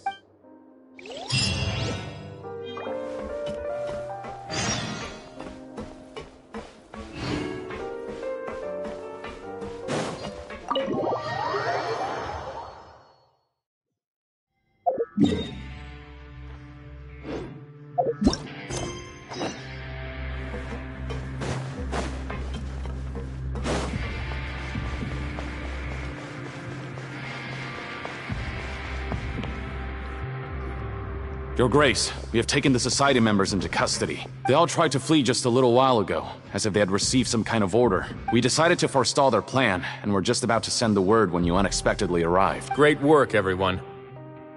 You had prepared for something like this all along? I had them stay here to keep an eye on things, so I'm glad that my intuition turned out to be correct. Perform a thorough search of the Society's headquarters and bring all the members to me. Understood, Your Grace.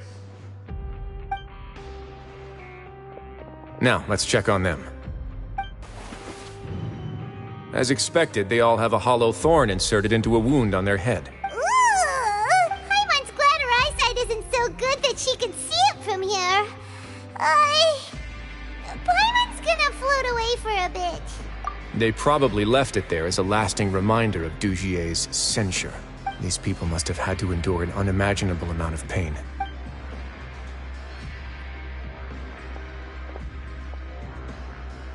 Let's go check out the other areas, too.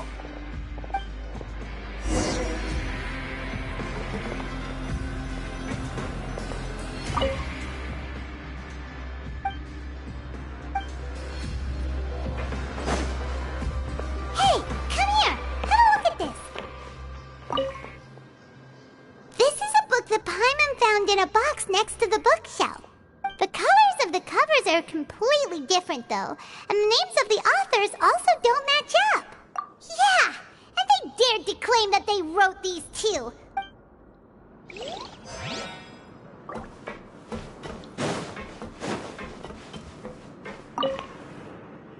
Look at what I found.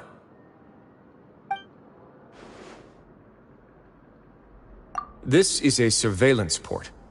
With this, Dugier would be able to remotely monitor everything that's happening at the gathering place. So even if Dugier's not there in person, he'll still always have eyes on the members.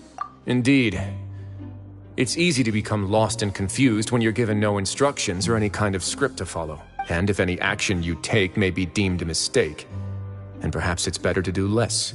Or to not do anything at all. Dugier has already tamed them to his will.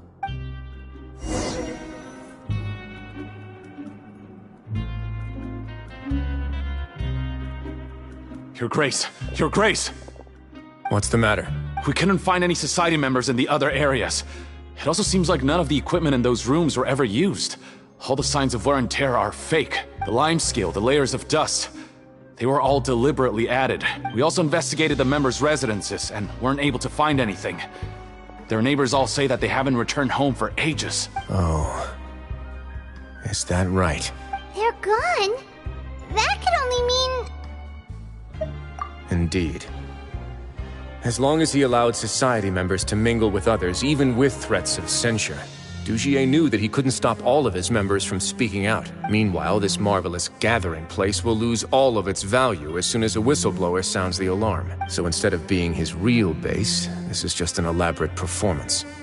The rest areas, the fancy equipment, even the members that we saw, they were merely part of the front. And only the most docile and well-trained members were selected as his performers. But then, where can we actually find him? Let me think. Dugier must be holding all the rest of his members in another place. And if the overseer of my fortress guard has never alerted me to anything of the sort, he must be in Dugier's pocket. I'm of the same mind. Let's go. You two, follow me.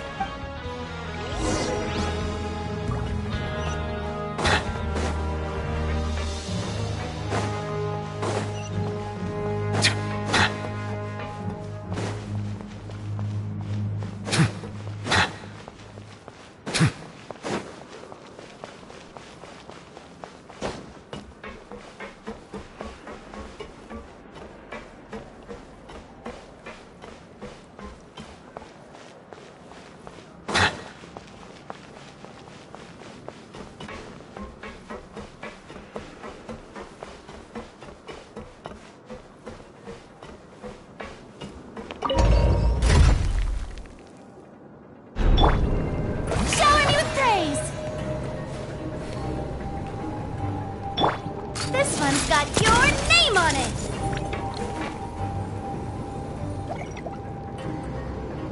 This one's got your name on it! Watch out!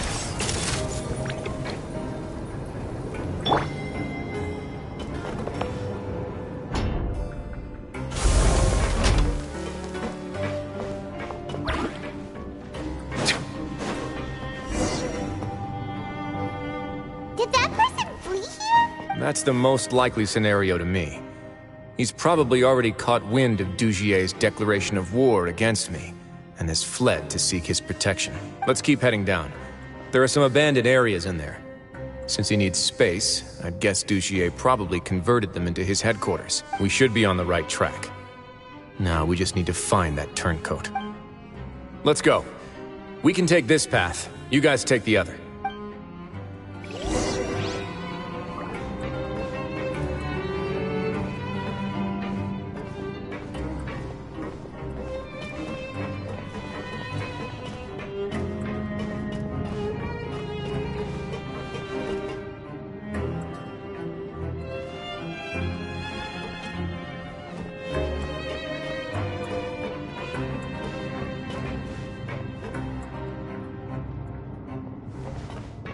Look! There's a fallen guard over there! Paimon sees some society members too! After them! It's rising! Run!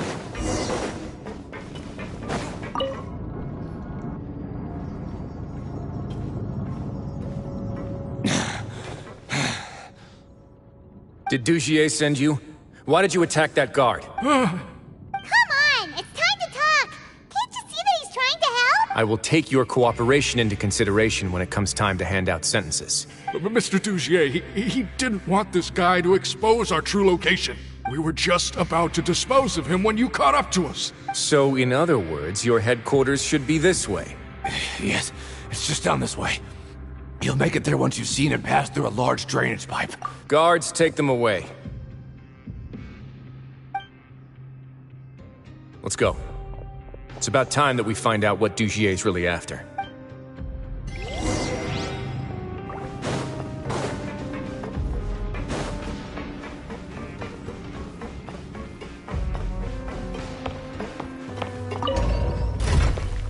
Settle down.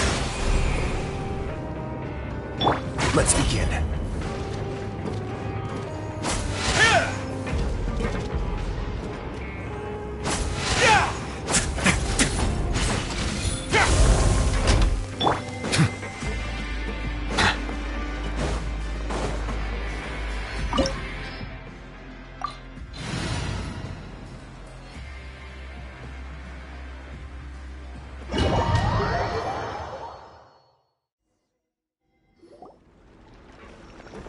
There's so much space down here. Yeah, these are all former work areas. They've been left abandoned due to a lack of funds. There are usually guards on patrol here. It would seem that all of those guards have been bought as well. Stay sharp. He's got a ton of surprises waiting for us, I'm sure.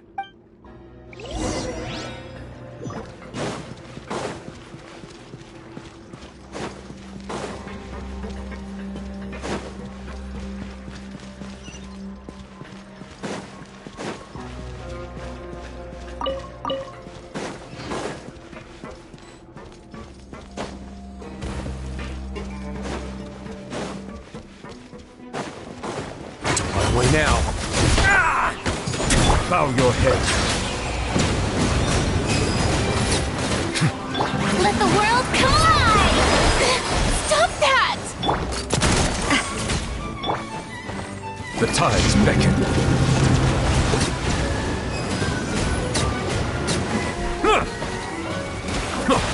Let's begin.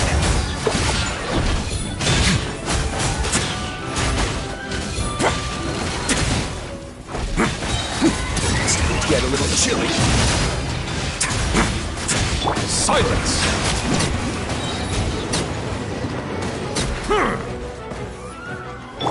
Fire! Well, with rocks. Umbrella warfare! Time to shine!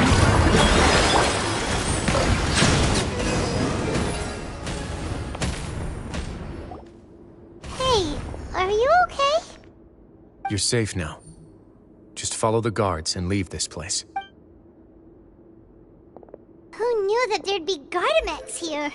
Dugier really prepared for everything! And that would explain the strange decommission requests I received, as well as account for all the Gardamex that had mysteriously gone missing. Seems like he's prepared for an all-out confrontation with me. Hey, what's this? Seems like some kind of handbook. Let me see.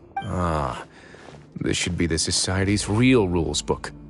It lists all the rules that they're expected to follow. Members are not permitted to speak to each other or to leave without formal permission. 5 members shall form a group, and the whole group will be punished for any single member's wrongdoings. Anyone who reports a fellow member's misbehavior shall be rewarded with food and water. I see.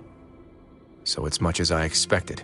But that's just cruel and unreasonable. To obtain food and water, prisoners are forced to snitch on others, and in the process cause pain to those around them. To avoid punishment, they learn to stop talking with one another. This leaves the wounds they've already received to fester, however, and so resentment builds until every prisoner has become an island. Finally, isolated and without hope, they accept their fate as Dugier's slaves. Do you remember what happened to Paimon? She rejected all the snacks in the box once she was spooked by that black gem. She's usually all for tasty snacks, but she chose to go against her instincts after a negative experience. Ugh, is that the best example you could come up with? Anyway, Paimon still thinks she made the right decision. It never hurts to be careful. No, your decision was valid. However, it's also valid to interpret that as a decision that you only made under emotional duress. The human heart is like a raft in a vast and empty ocean. We convince ourselves that we're in control, but in truth, a single wave could sweep us off course and send us crashing into the path of a storm. Those who use fear to lead others astray must pay for that crime.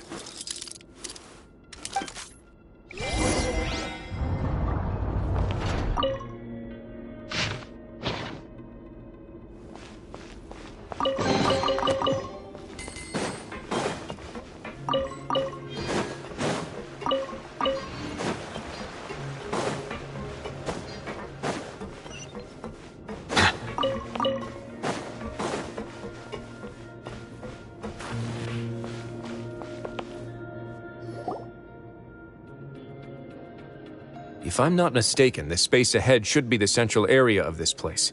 But the door's been locked. Rather than confront Dugier, I think it's more important right now for us to rescue as many Society members as possible. You guys should wait here. We'll try to open the door and check out some other spots.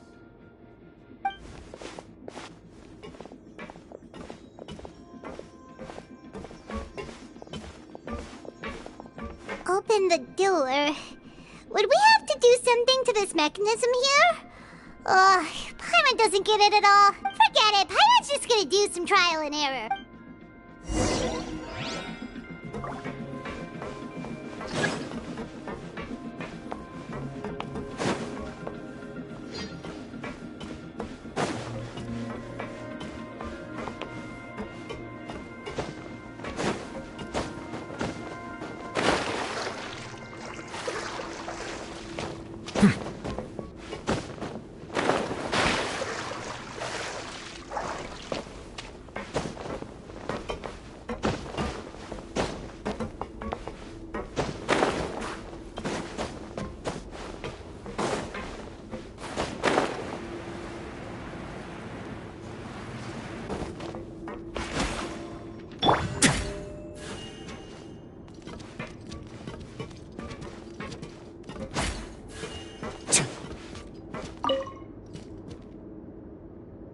Whoa! It's turning! Is it because we touched this thing? The other side's open! Let's go.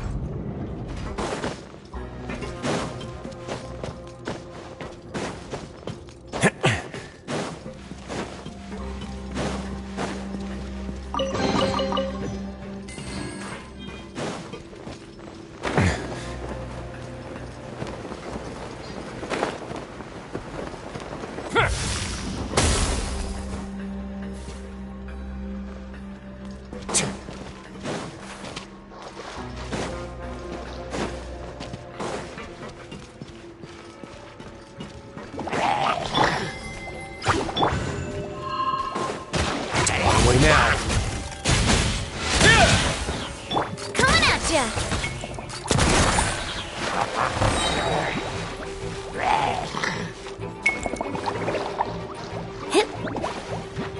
A proper send-off from Vestina with love. Bow your head. A moment, please.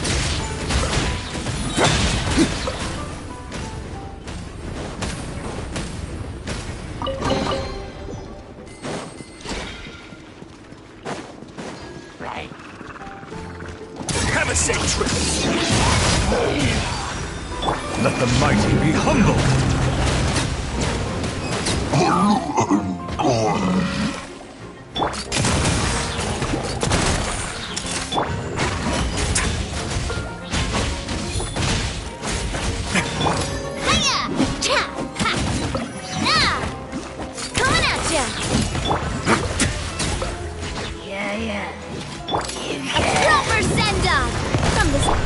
Way now. Let the world collide! Settle down. The tides beckon.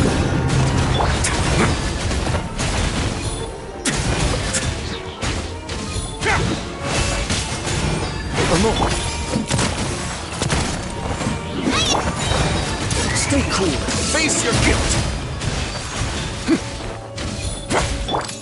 Umbrella warfare, I guess.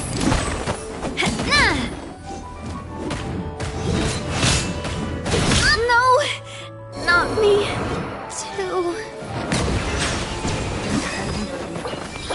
Son.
It's so high! We're not gonna have to climb all the way up, are we? Activate the mechanism and... Looks like there's a mechanism that's gotten stuck. It won't turn alongside the others. Is there something we can do?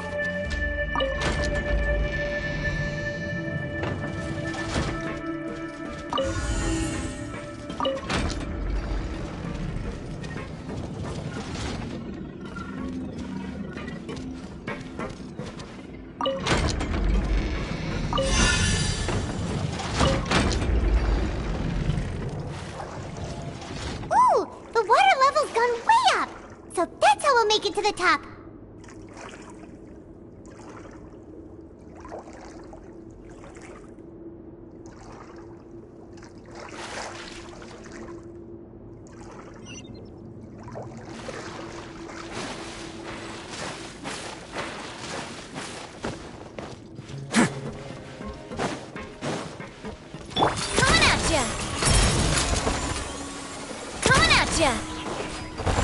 Strike a pose! Let my name echo in song!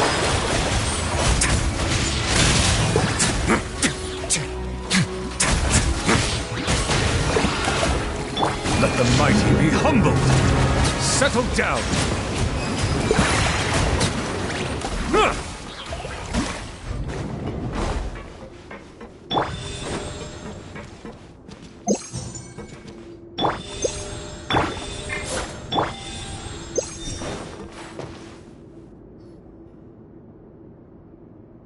These should be the prison cells. Lots of empty cells in here. Dugier's probably moved them elsewhere already. Let's still rescue the ones who got left behind, though. Every person counts.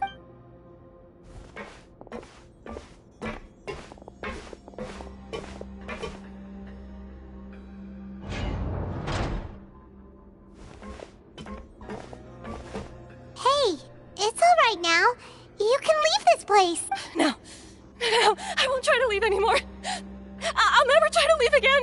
So close to me. I don't want any trouble. No, we're not gonna do that. Please calm down. We're not bad people. We won't be able to get through to her right now. Not with the stress response in the way. I'd also guess there are many others here who are more or less like her. Let's let the guards take care of them for now and keep pushing forward. All right. Let's search for an exit first.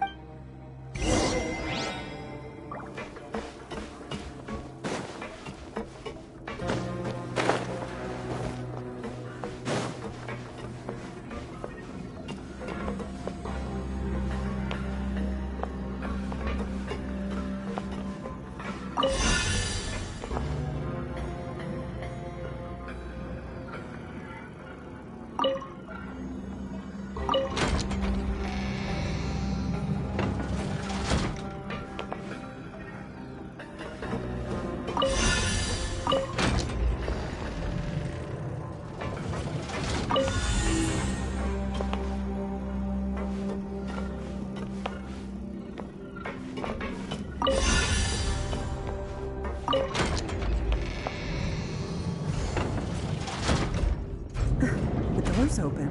Huh. Maybe it's His Grace. I'll go take a look. I leave this area to you. Make sure to bring everyone out safe. Understood. And please take care as well, Your Grace. We'll return here right away and await your orders.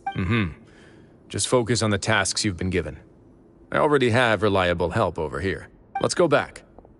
We have unfinished business, do we not? That mechanism from the first room. Maybe we'll also need to hold it in place using the same device to open the door that leads to the central area. Don't forget to bring these...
I must confess to being furious.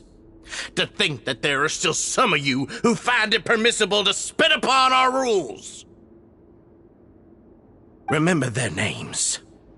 Fasal and Avis. They've betrayed you, betrayed us, and today you will see with your own eyes what'll happen to those who betray our cause. Go on, Avis. Pierce his skull with the thorn in your hands, and then push in the Aqua Dolores. Of course, you will do it one drop at a time. Let it do its magic again, and don't stop until you've pushed all of it in.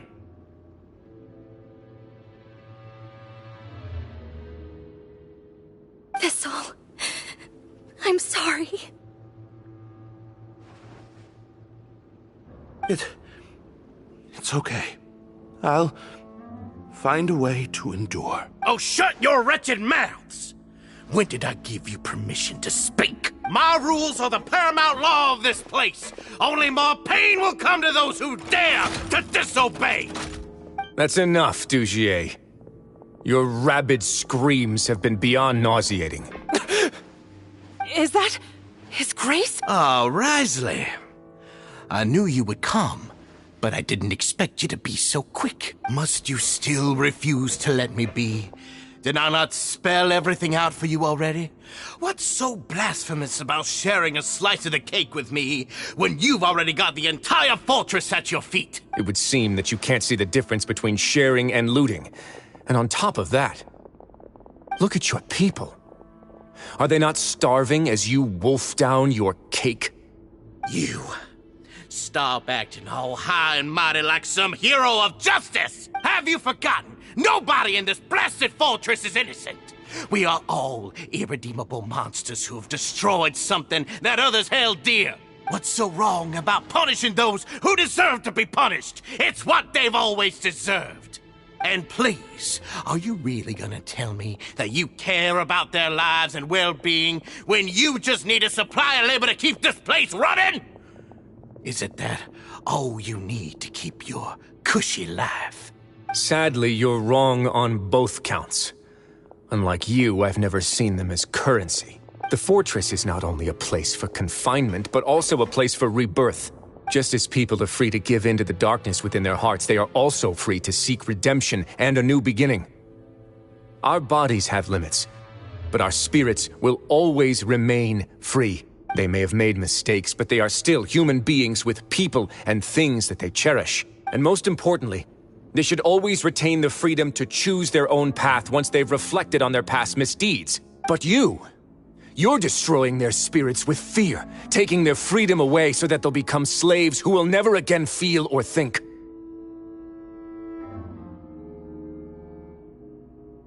And you say that's what they've always deserved? You are nothing compared to them. He's really mad. You think me arrogant, Risley. Well, I think you're too young and naive. You understand nothing of this world. Nobody actually sees this fortress as any kind of just a wonderful place. See it for what it is. A dumping ground of pain and misery, irredeemable now and irredeemable forever. No prisoner will listen to you out of gratitude of their hearts. The whip is the only way to make them obey. Had you been just one step slower, I would have already taken control of all the garden mechs in this place. Your vision gives you strength. But how long will it hold against these powerful constructs? You talk big, but in the end, you know nothing outside of power and control. In that case, let me give you a small taste of what real power looks like.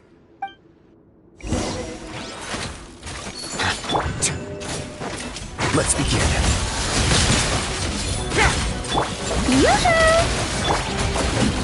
Watch out! Hey there! Bow your head.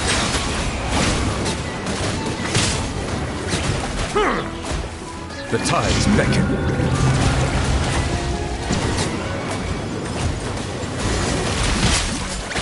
A proper send-off from the Spino. Silence!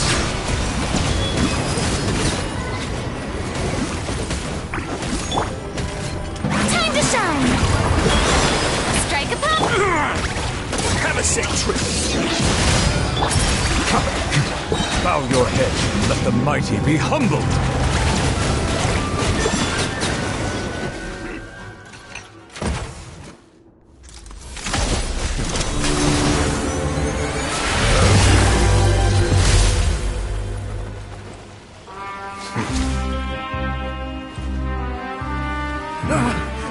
If you think fear can control everything, well then, terrify me. Don't high road me. You're just another crook. And it's time you got treated like one.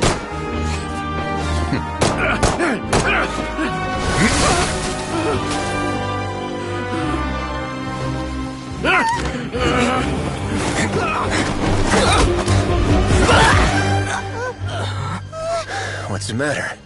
Too scared to shoot straight? I'm warning you. Unauthorized punishment and torture are prohibited here. As the Duke, you should set an example. Funny how that slipped my mind. Well, from this point on, you can forget about that rule. The rules of the fortress are there to keep the likes of you in check. But if the Duke wants somebody dead, he needs no justification. Understood?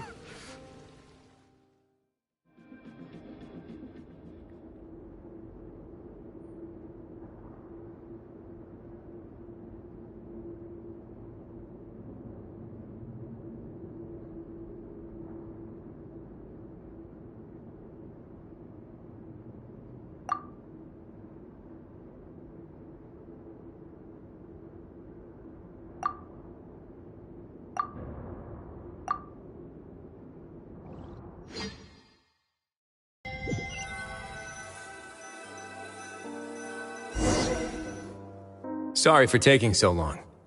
Did I keep you waiting?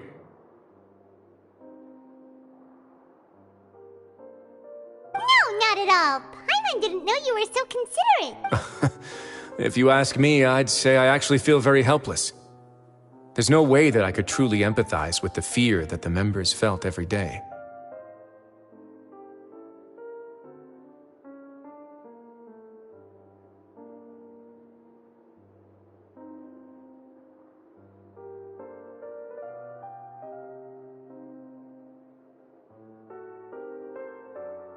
I could comfort and compensate them all I want, but it might still not be enough to repair the damage that has been done.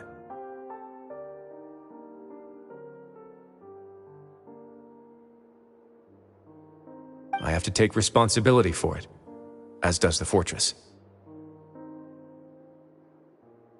Yeah, it's the least that we could do. So, do you have a plan for how you're gonna deal with him yet? Oh, Dugier? I've already got an idea.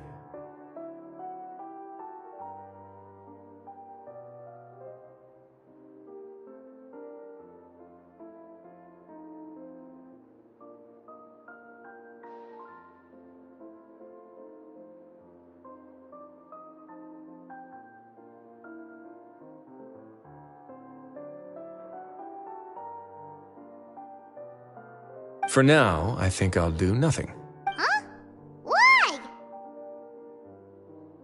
I think it's a very fitting punishment for him to have to imagine the sorts of punishments that will soon be coming his way.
He'll be left in the dark with regards to both the dates and the details of his punishment.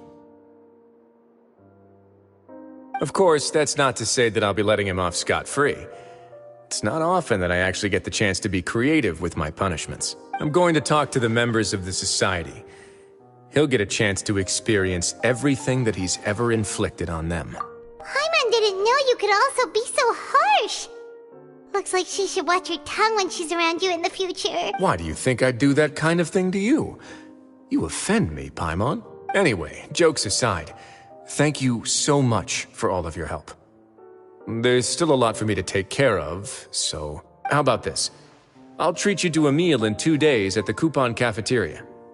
We should have a better handle on things by then. No, Paimon's had enough of that place. Don't worry, it won't be the same old welfare meal. I'll make the necessary arrangements. Oh, then you've got yourself a deal.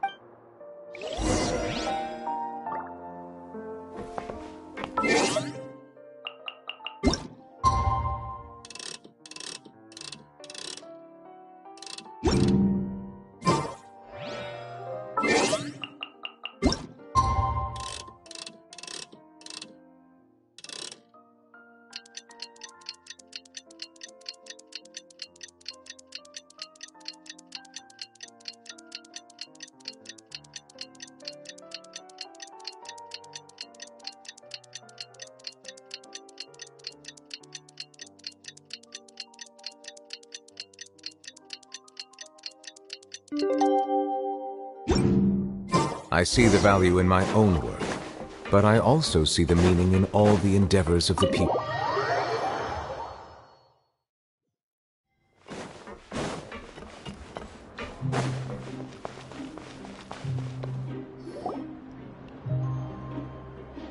Ah, you're here.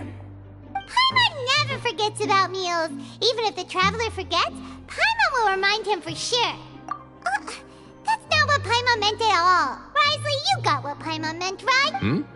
I'm a little confused, actually. Hey, not you too! Jokes aside, I've got some good news. After taking a look, the doctors have let me know that it shouldn't be too difficult to extract the thorns, which means that everyone should be able to recover after a period of rest. As for their mental recoveries, most are making good progress as well. We've added a few who were more severely affected to a special observation list. You sure got everything taken care of, Risley. I try my best. After all, it's my duty to take care of everything that happens within my territory. Please, go ahead. Ah, that's a bit of a long story. I once had a similar experience. It had to do with the host family I lived with as a child.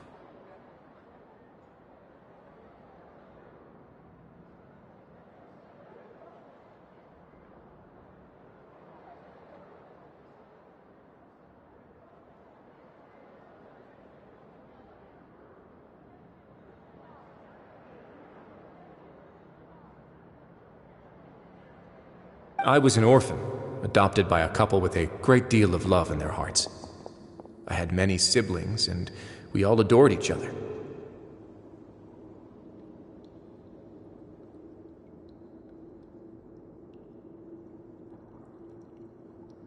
Once we were older, Mom and Dad would turn us over to be individually adopted by families of greater means, and go on to adopt more young children. They were perfect parents. Or so I thought. And then? And then, I found out we were merely raised as livestock. Once we had reached a certain age, our parents would bring us to the market for sale. All children that were sold would leave the house, and nobody would know what became of them. As for those who didn't sell, they were merely disposed of. Did you know I once considered myself an extremely lucky child? And all of my friends, all of my siblings, they all felt this way as well. I was also not the first to find out about the truth. All those who found out before me were simply added to the disposal pile. I could never shake the feeling of irony every time I juxtaposed their tragic ends against our parents' adoring smiles. Yes, like the society, my parents created a facade of joy, lied to satiate their desires, and even employed incredibly cruel methods to keep their grasp on power. They did all of that, but never considered how their actions would utterly ruin all the children they took under their wing. Worse, perhaps they never cared about that at all, but I did. So in the end, I killed them and set all of the remaining children free. I was convicted for my crimes and exiled to the fortress of Meripede. Ah! My methods were extreme, yes. But I was still a teenager at the time. I'd been betrayed by those I trusted most, and I didn't think that more moderate ways would solve the problem. My doubt and helpless anger pushed me forward until I got what I deserved. It's all right. You don't have to tell me what you think. I've already committed to this path, regardless of what anyone may say about it. The least I can do is to make sure that the same tragedy will not happen again in my new home. Sorry to disturb you, everyone. Oh, it's Avis and Fasol! Are you two feeling better yet? It was all because you arrived in time. I managed to escape unscathed. We came here on impulse today, because we were hoping that you'd be able to lend us a hand, Your Grace. Please, go on right ahead. I'll do my best to help. Within reason, of course. It's... I'd like to be wedded to Avis here at the fortress. You're getting married? Yeah, we met each other through the society and both fell into Dugier's trap. But even during our time there, we never doubted each other. We always believed that Dugier was manipulating us, trying to make us mistrust each other. And after this incident, we've come to believe that we've found the one for the rest of our lives. You could say we managed to make the best out of a bad situation. He didn't abandon me, and I didn't forsake him either. But we're still both prisoners. And we also aren't sure if the fortress is the best place to host something so celebratory. So we are just wondering, is our request a bit too out of line? You're right in that the fortress has never hosted a wedding before. But that's no reason to say no, is it? I'll help you make the arrangements. If you need anything special shipped in from the surface, just say the word. We can't thank you enough, Your Grace. We are actually also planning to stay here after the conclusion of our sentences. Yeah, we've already made tons of special memories here. So now, it'd be too hard to leave. And we have full confidence in the fortress's future with you at the helm, Your Grace. Your trust is the highest form of praise. Hey, loosen up a bit! Shouldn't you be the happiest man in Teyvat to hear that people would like to stay of their own free will? Yeah. I'll always take a genuine expression of faith over any obligation to obey.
Way now.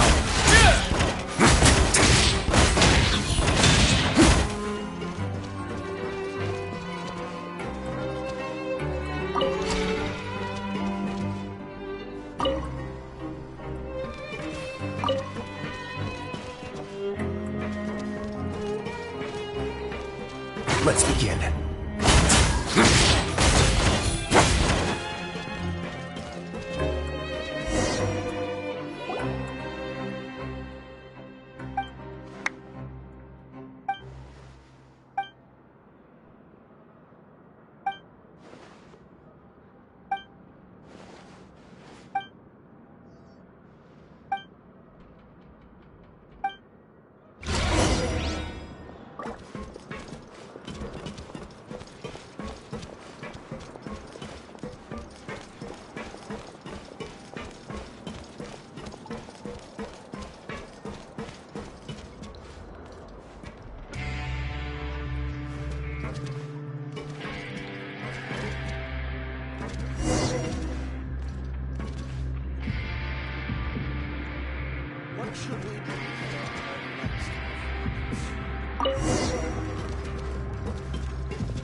We have put in much...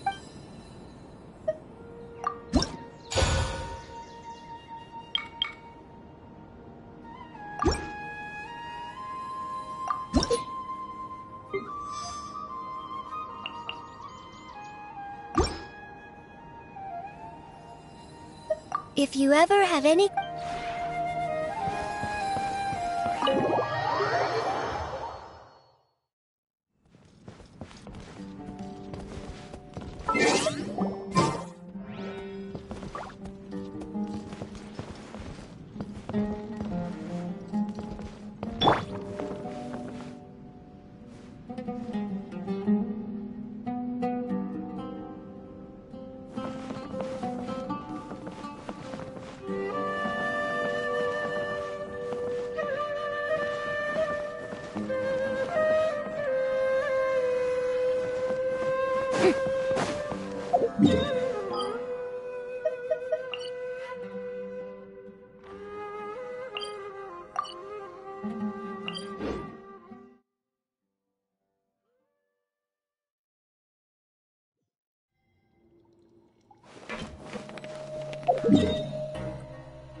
Ready for trial.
Melusines are beautiful creatures.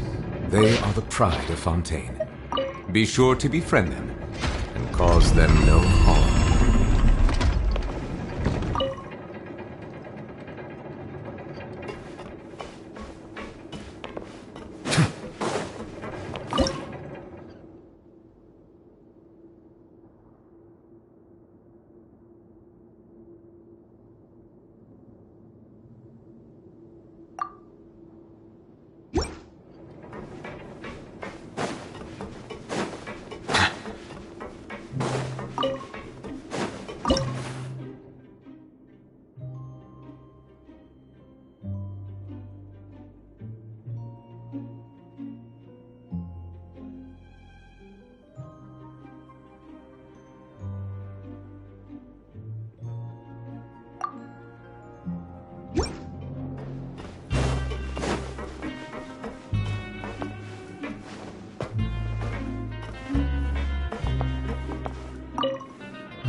Abandoned property belongs to whoever finds it first.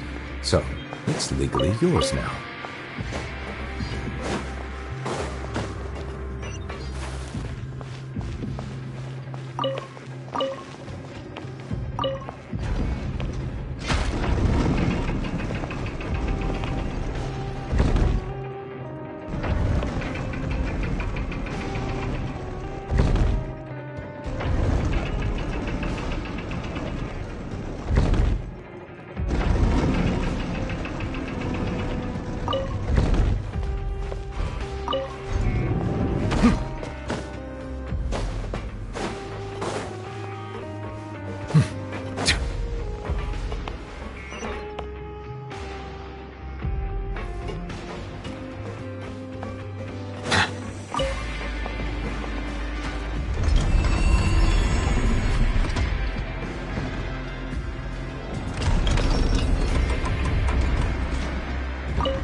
Sure hope everything goes smoothly. I can't be dealing with any fun.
I once considered keeping some pets in my office, but soon gave up on the idea. It's just not right to keep small animals where they won't be able to see the sun.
By heart.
I'd take it if I were you.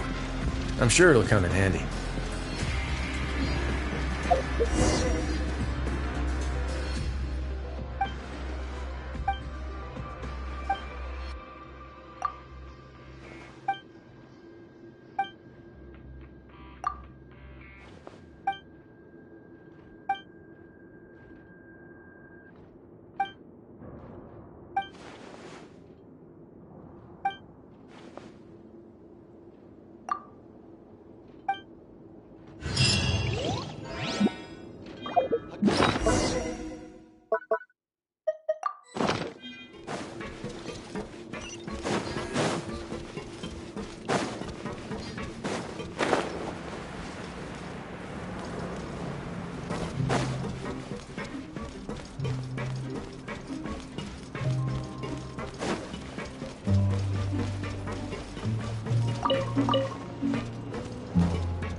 People have this tendency to see me as an all-knowing figure with mystical powers. In reality, I'm just one man with 2 eyes and 2 ears.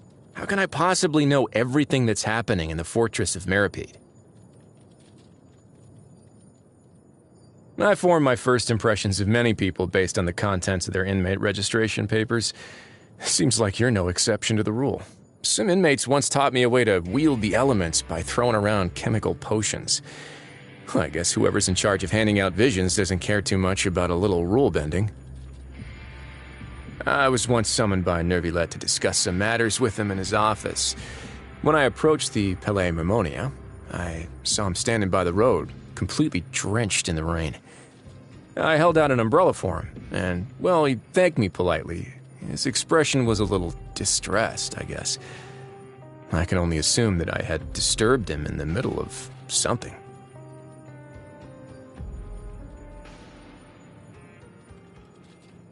As a general rule, the less a person sees of me, the happier their life is.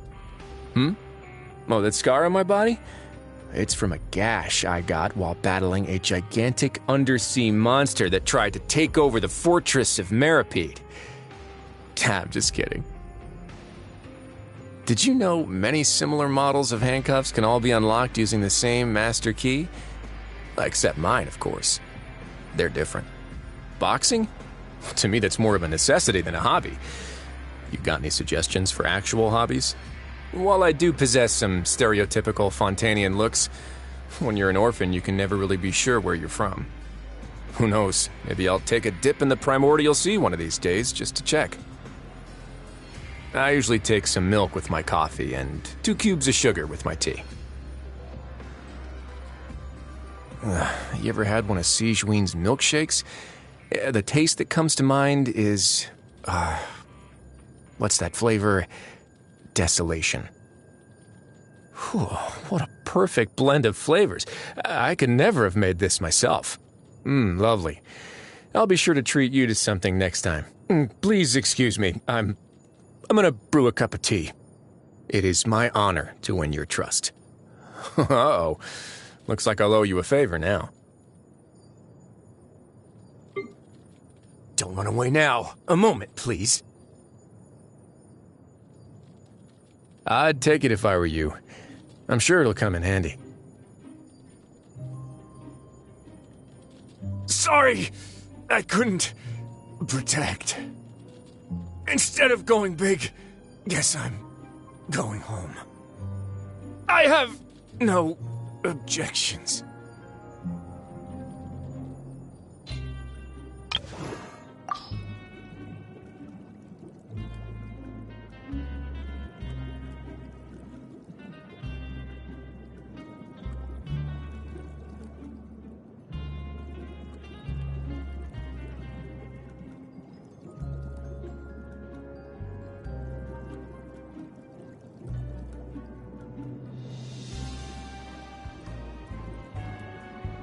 Water tasting is a rather sophisticated discipline. Pyro-heated water has the standard au naturel flavor found ubiquitously in the natural world, while water boiled using charcoal has distinctly rustic notes. Similarly, while cryo-chilled water is cold,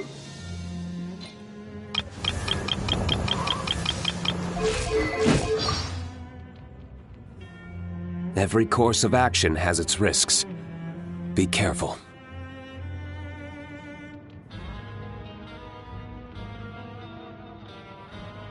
Kaya, you can only trust half of...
You are not welcome here. Away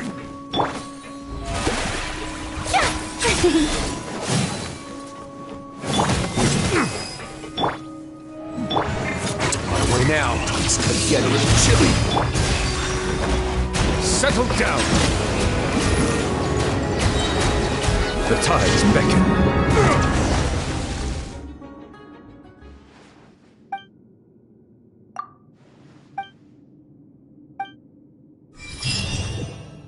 Time to show me what you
Water comes in many flavors to the discerning palate.